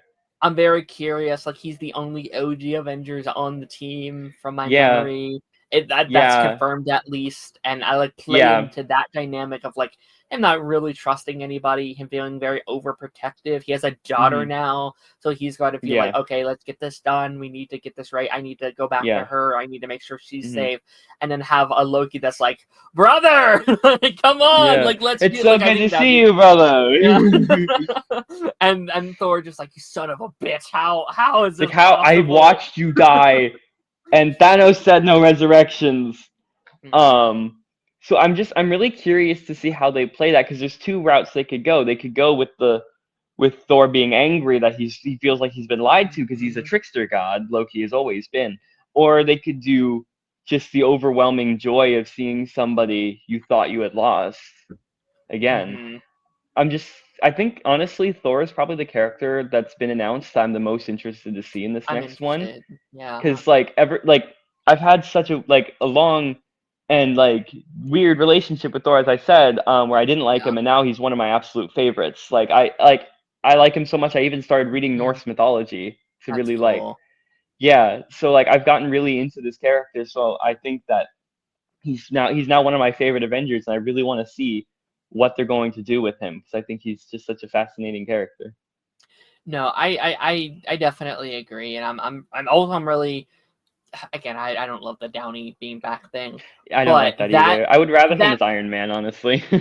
I agree. That aside, my Yeah, issues that with that whole aside. situation aside, I am really curious about him seeing Tony again, and like Yeah, there being this arc of like, you are not him, like you are not that man. yeah, I think out of all the characters that are announced right now, I think Thor is going to have to carry that. You are not Tony Stark. You are someone different, because Spider-Man's not there. Rhodey yeah. seemingly is not in the cast, so it's going Oh to be man, on yeah, Thor to Rhodey be should be in like, the cast. I agree, but like I do think Yeah, there's kind of this interesting idea of like, um, I don't recognize this team. This is not my Avengers team. This is not what I yeah, started with. But now someone I did start with is the villain and has a different face. Like that is there are yeah. interesting elements of that I'm like, okay, There lean can into that be. with this They character. Yeah. definitely can be something there. I'm really hoping that they do it in a way that's like thematically relevant and Yes. like Yes. surprising and unique, instead of just being a cash grab. Because right now it Yeah. feels like a cash grab, but who knows? Robert Downey Jr. is a good actor, Mm-hmm. so I'm sure he's going to deliver a good performance, even if he's not right for the role. Mm-hmm. Um, Yeah. but like I'm just gonna take it as it is. I've kind of come to Hmm. terms with it, even if I don't Yeah. like it. I'm gonna go in with an open mind because that's what I want to do. Any movie I watch, no matter what the Yep. reviews are, no matter what, I try and go in with an open mind, try and see if I can meet it at its level. Um, so I'm just kind of there for a good time. I hope I have a good time. Agreed. Like, I understand why they did the Downey thing, because it's like, okay, Hmm. this is the end of this current multiverse. Like, Hmm. have it come full circle with Loki and Tony. I get that. I think it's Hmm. just like the Doom element that doesn't quite Yeah, sit right like with me. bring Yeah. back Tony Stark as like an Iron Man from another dimension Yeah. or something like that or something. I would be more on board with it, but the fact that you're casting him as Doctor Doom, such an important character, one of the most iconic Yeah. villains of all time, um it just doesn't feel right.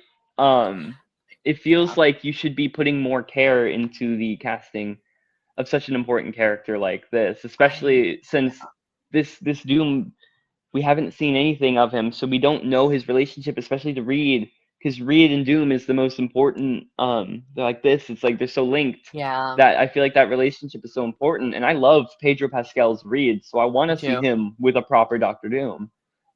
It's so interesting. I was so on the fence about like because I love Pedro Pascal, but I wasn't sure he Hmm. was right for Reed. And then I saw the trailer and the movie, and I'm like He's completely sold. great. There's best Reed Richards we've ever gotten. I I I am kind of hoping it's more of a like Zoom Jake Garrick situation where it's Yeah, like he is not like the true Doom, and then in this yeah, new reality we get a proper like it is yeah. the Doctor I want Doom. that as well. I doubt it though, simply because it would kind like this is the Doctor Doom movie. Yeah. I kind of don't think we're seeing Doctor Doom again after this, which is such a shame because Oh, he should be it a is a recurring villain. He should be their yeah, next Loki. yeah.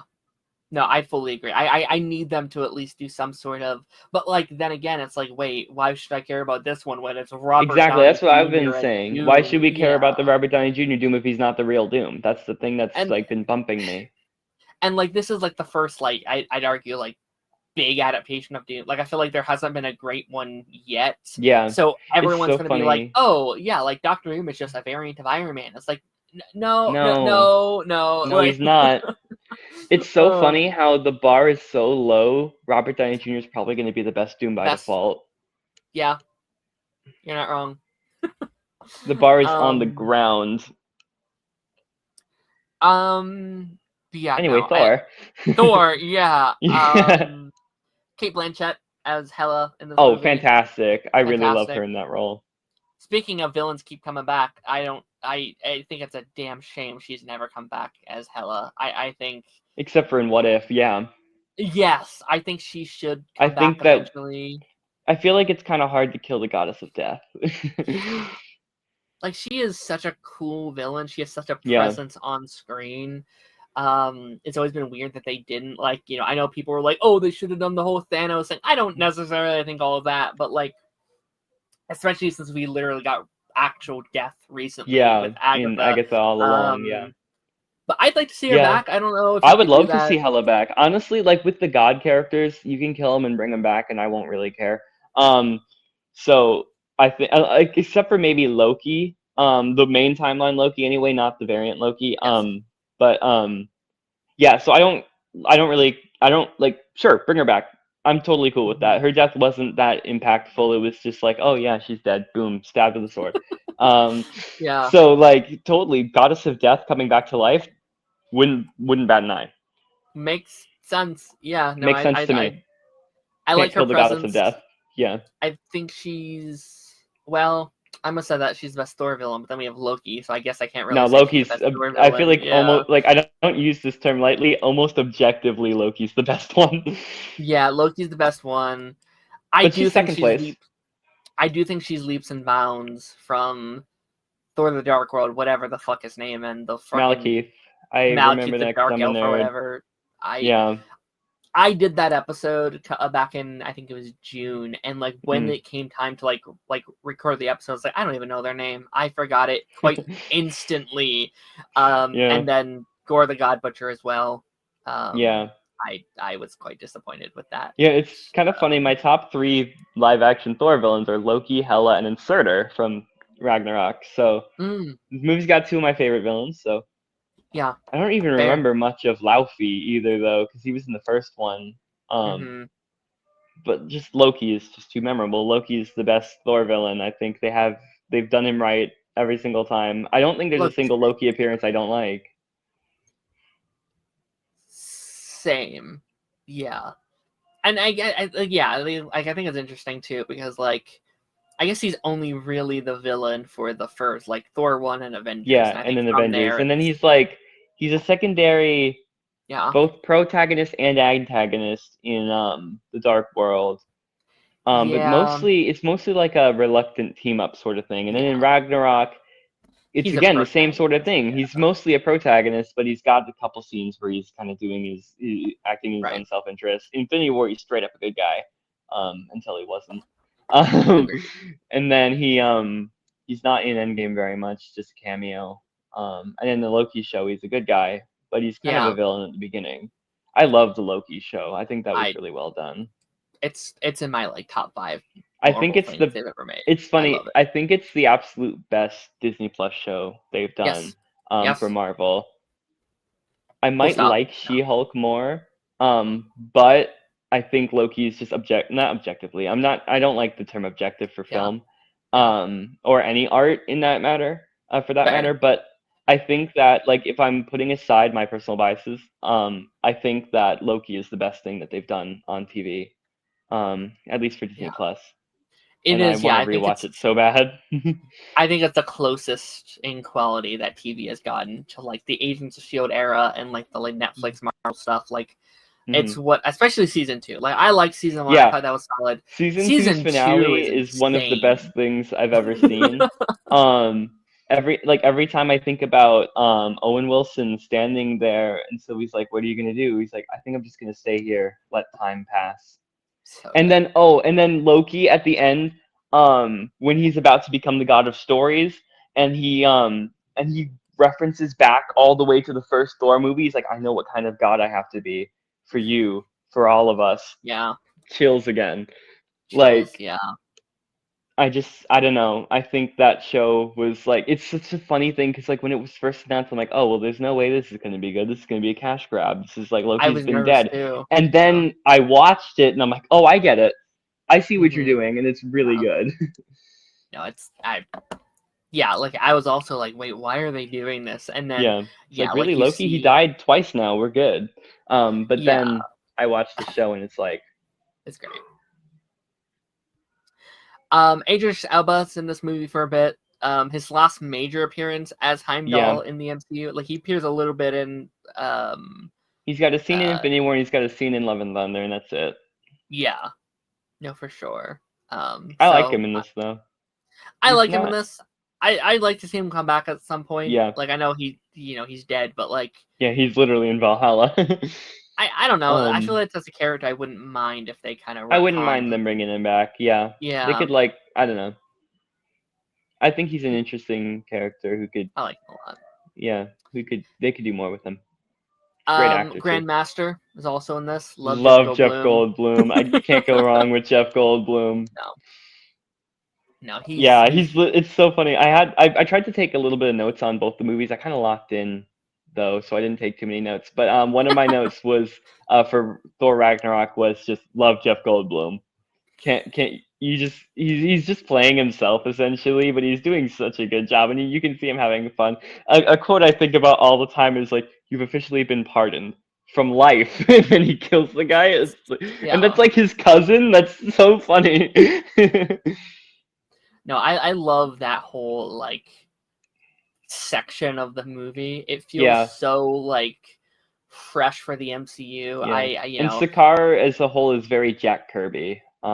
it's very In terms fun of just to design, I live think it's really there. cool. I'd It's love a fun like place.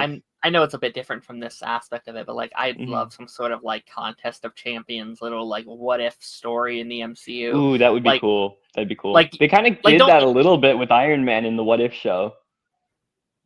sure. Yes, yes, Yeah, yes. but something Like more. Something more would be cool. yeah, like make it what if so it doesn't mess with canon, but like it's Yeah. literally just like bringing all the heroes together, have them Yeah, face, that's have them such a escape. thing that I think would be really cool. That's something I've been toying around with. I play the Marvel Multiverse RPG. It's like D&D Okay. but Marvel. Oh, And sure. Yeah. that's something I've been toying with for a while. For a campaign for me and my friends to do is like some sort of like Contest of Champions sort of thing. I've got something cooking a little bit. I can't say anything in case Logan watches this because he's one of the people who plays. Um, but yeah, that's such a fun concept. I think they could do something with, Hmm. and I might do something with it. That's fun. No, I like him a lot. I'd like to see Jeff Goldblum. Yeah, Is he still alive in the anything MCU? just Is he still alive? I I don't know. The post credit scene leaves it ambiguous because he's like all the Yeah. people like seem like they're gonna kill him. I don't really Yeah. know. It's Schrodinger's Goldblum, Right. alive until proven dead. Right. That's what I'm gonna say. I'm gonna say he's alive. I want him to be alive so I Um, can see more Goldblum. I would like a Tessa scene between Thompson. him and his brother. So sorry. No, I'd no, like to no. see a scene Good. between him and the Collector because they're siblings. I'm pretty sure in Yeah. the comics. I think Yeah, and they that's a have not dynamic appeared they've never together. done. Yeah, Yeah, that'd they be could do cool. a whole. You know what they could do? Like next phase, if they wanted to, um, it's what they could have done for Doomsday if they wanted to. But do Contest of Champions and have like I remember in the mobile app Contest of Champions, it's Yes. like or Very fun.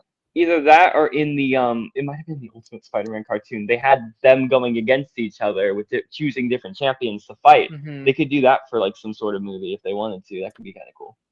That'd be such a good way to actually like use the billions of characters they've introduced in the Yeah, and you MCU. can bring back Is dead characters if you just bring them back via time travel or something. Just pluck them from different realities.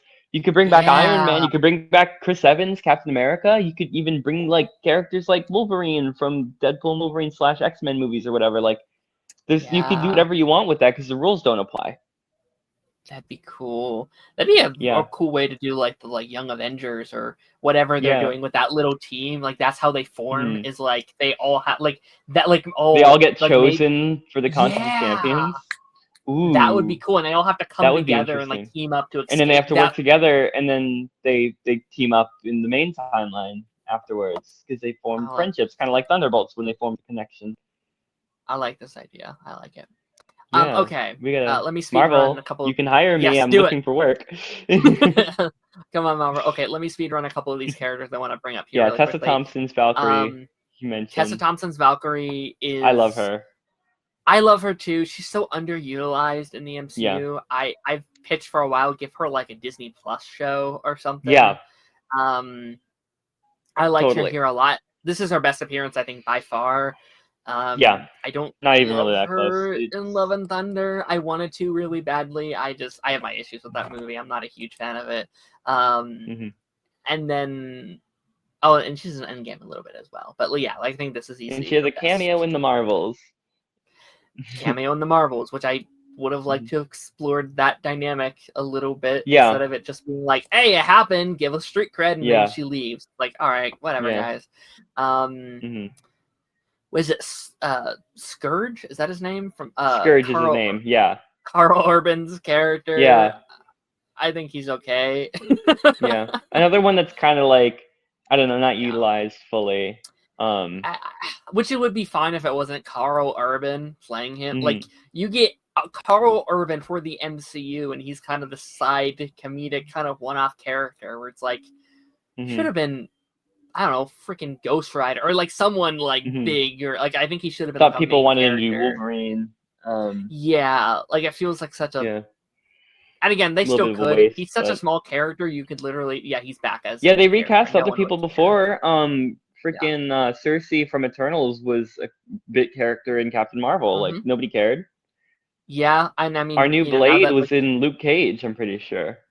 there's a lot. There's a little Our crossover. Yeah, the actor who plays the Thing in Fantastic Four was in Punisher season 1 as you're right. well. So Yeah, like, so you can there's double like dip a little bit. Like again, like especially since Secret Wars is coming, it's like who cares? Like I know people want like yeah, Jenna Ortega in the MCU, and she was technically in Iron Man the 2 as like president, the vice president's the daughter. president's daughter. Yeah, It's like who cares? Whatever.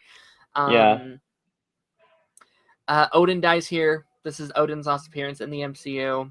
That was another one of my favorite scenes, actually. It's a good scene. Odin's Yeah. death. I think it was like Odin finally acknowledging Loki as something other than a burden was nice. A little cathartic.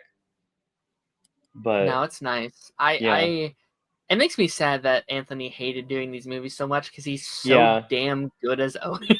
yeah. He's And I feel really like good. I would like to think that he at least had a little bit of fun with the with this one because of that scene at the beginning where he gets to play Loki playing Odin, where he's It's like when good, Thor shows up, yeah. he goes, "Oh shit," and it's like that's funny. That's one of my favorite deliveries of the entire movie. It's just, "Oh shit." And it's like him It's eating like, the grapes. Yeah. yeah. It's So like when Thor shows up, that's so good. Like, it's good. It's yeah. fun. I love. I think he's one of the better actors in the MCU. I think he's fantastic Hmm. in anything he's done. Yeah, Um, I'm always happy to see Odin. Like, he's great. mhm. Um, we got Korg here as well. Introduction Yeah. of Korg. Again, Korg's Um, best movie is this. It's just is. yeah, I didn't love him in Thor: Love and Thunder as well. I thought he was a little. I think he had just enough here. I think Korg Yeah, is I a think he was the character. right amount of screen time here. Yeah, and I think that's a kind of a good rep of the movie itself. Does all the Hmm. comedic bits work for me all the time? There are a couple Yeah. sequences sometimes where like, okay, maybe that was placed in the wrong spot or whatever. Hmm. But I think for the most part, the comedic timing, I think Taika Waititi did a much better job in the Yeah. comedic areas. In this I one, think they were just trying a little too much to just like they kind of were just going too far with the comedy in Love and Thunder to the point mhm, where like a lot of people didn't love it. I liked it. I like it more than most people do. Um, okay, I had it like way higher rated before. Now it's not as high rated. But it's hmm, still like a movie that it's kind of like a somewhat guilty okay, pleasure movie. fair enough. For me.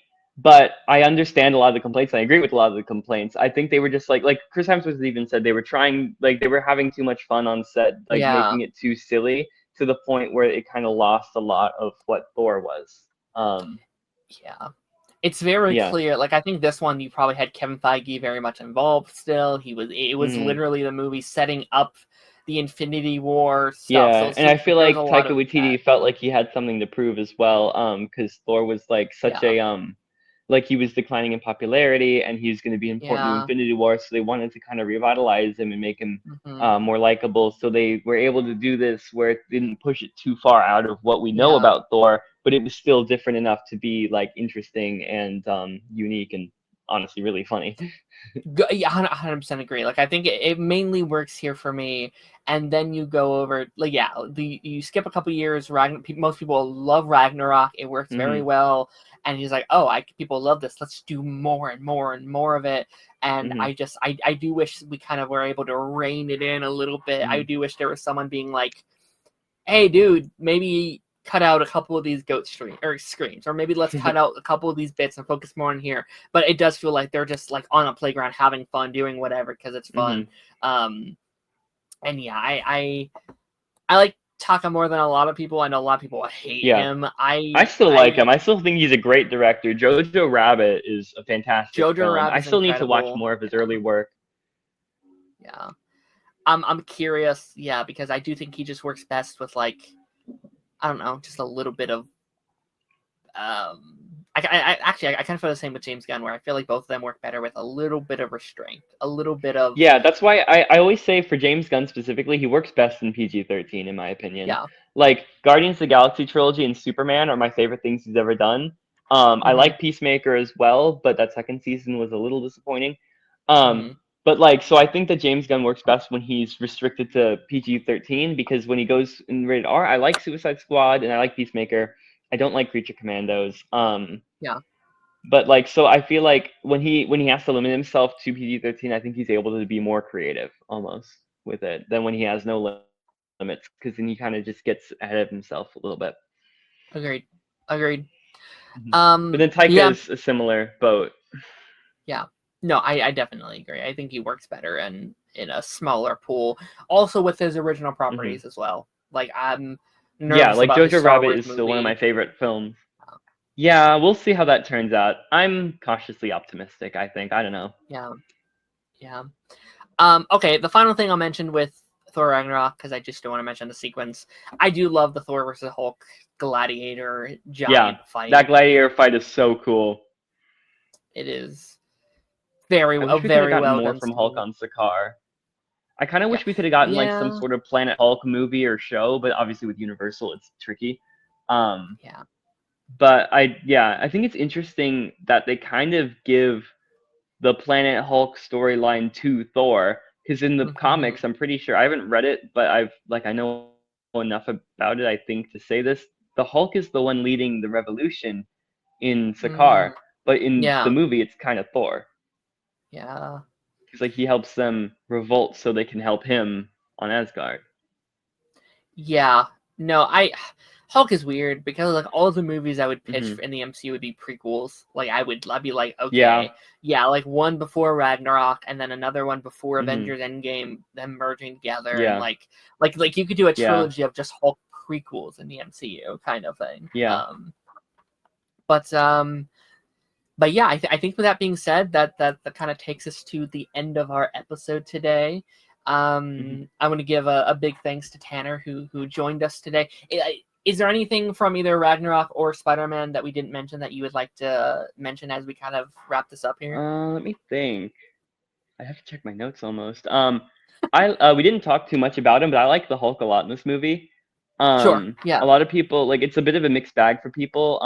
Hmm. I like that he gets to talk finally because he didn't really get to do that very much aside from like Hulk smash or Betty. Yeah. But I think that they utilized him pretty well. The effects were phenomenal, and that the look he has at the end with like the ripped pants and the no shirt and stuff like that is the It best the looks Hulk's ever cool. looked since whatchamacallit, the first Avengers movie, in my opinion. Yeah. I'm a pretty big Hulk fan myself, so I don't know, I liked what they did with him. A lot of people don't. I do. I think it was cool. And Me too. then, yeah, that's basically it. We talked a lot about Spider-Man, so I don't think I have too much to We say more about yeah. Spider-Man. Yeah, no, I think these are both really solid installments. I think I Yeah, like Spider-Man slightly more than Ragnarok I personally. think I do too. Um, but yeah, no, I think they both work into what they're building, what they're going towards into Infinity Mhm. War.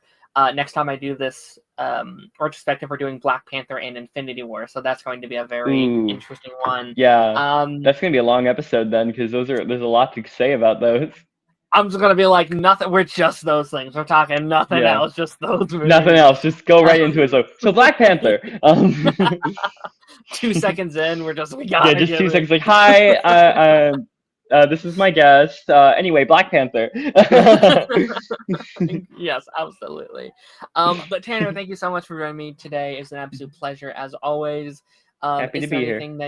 Is there anything you would like to shout out, promo, uh, tell people to check out any of that fun stuff? Uh, did I do the nostalgia bait shout out last time? I probably Um, did. I don't. Not last time. Logan talked about it Okay, last time he Logan was talked about it. here in the Okay. summer. But Well, yeah, I'll bring it up again anyway, because new episode and all that. So I've got a short yes, film that I co-wrote, co-directed, co-produced, a lot of things. It's called Nostalgia Bait. It's about a little puppet guy who had a show back in the day, and then years later, he's offered a chance to reboot it. He's got to decide if he wants to give in and sell out, or if he wants to maintain integrity, but like in a funny way. Um, it's it's basically a Muppet movie, so it's very fun. We're working on trying to get it into festivals. We don't know, but we have a social media account for it. It's called Nostalgia Bait Film over on Instagram, so you can follow that and see what Stuart the Puppet's up to. absolutely. Go check it out. The little that like trailer came out shortly after I That's talked right, it did.